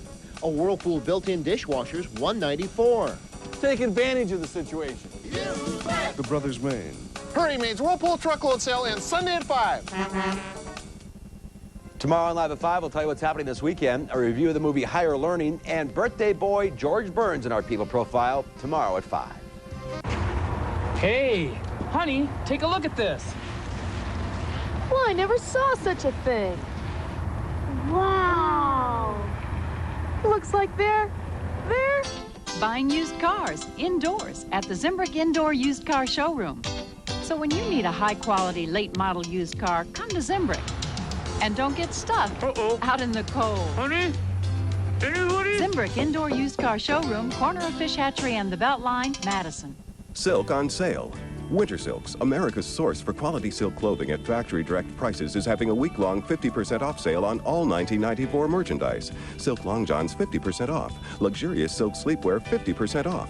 Warm silk turtlenecks 50% off. Silk fashions and accessories 50% off. You've seen our low factory direct catalog prices. Now visit our retail outlet store and save 50%. 1 week only. Sale ends Sunday at Winter Silks behind the Bruce Company, Highway 12, Middleton. Gary Canalte's weather has the AMS seal of approval.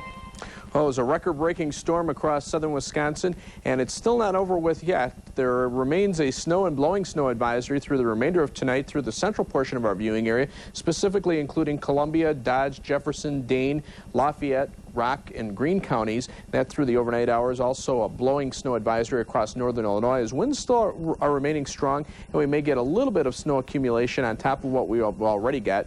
The main band of heavy snow running from just north of Madison through the Madison metro area and then curving back into northwestern Illinois. Some specific snowfall totals include 12.1 inches officially at the Dane County Regional Airport now, but only 3.5 inches in Milwaukee, 1.5 inches at Chicago's O'Hare Field as they had rain most of the day. It's now changing over to snow. Rockford set a record at 8.2 inches of snow, and farther to the south, Moline, Illinois had 14 inches of snow. Officially in Madison, we haven't moved very much on the temperature. Our high today, 26, the overnight low, or high 28 and the low 26, and right now we're at 27 degrees, right in the middle at the airport. Also here at Channel 3, northerly winds at 18 miles per hour give us a wind chill factor of 2 degrees above zero. As we come back and take a look at the radar view across the Midwest, we can see the precipitation starting to break apart as now the heavier precipitation shifts back toward the east. What's happening is the main area of low pressure is shifting farther to the south and east, so this band of snow will continue to diminish over the next couple of hours. You can see the heaviest snow still to the east of Madison, but light snow and flurries still remain back across the western portion of our viewing area.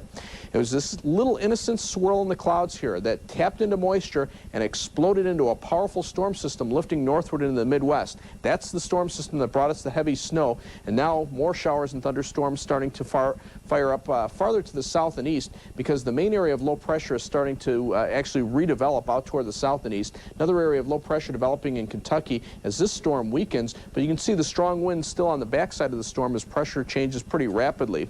This powerful storm system heading up to the north and east, but now watch this area over here. This is where the new development is taking place, so that's robbing our storm from moisture, and we'll see the snow diminish through the overnight hours. Our forecast for tonight includes a snow and blowing snow advisory for the central part of our viewing area. We'll see an additional accumulation of maybe an inch or so, but blowing and drifting snow still a problem through the overnight hours. Our low dropping to 22 degrees. That's about where we'll be when you wake up tomorrow with strong north to northwesterly winds and wind chill factors of around 0.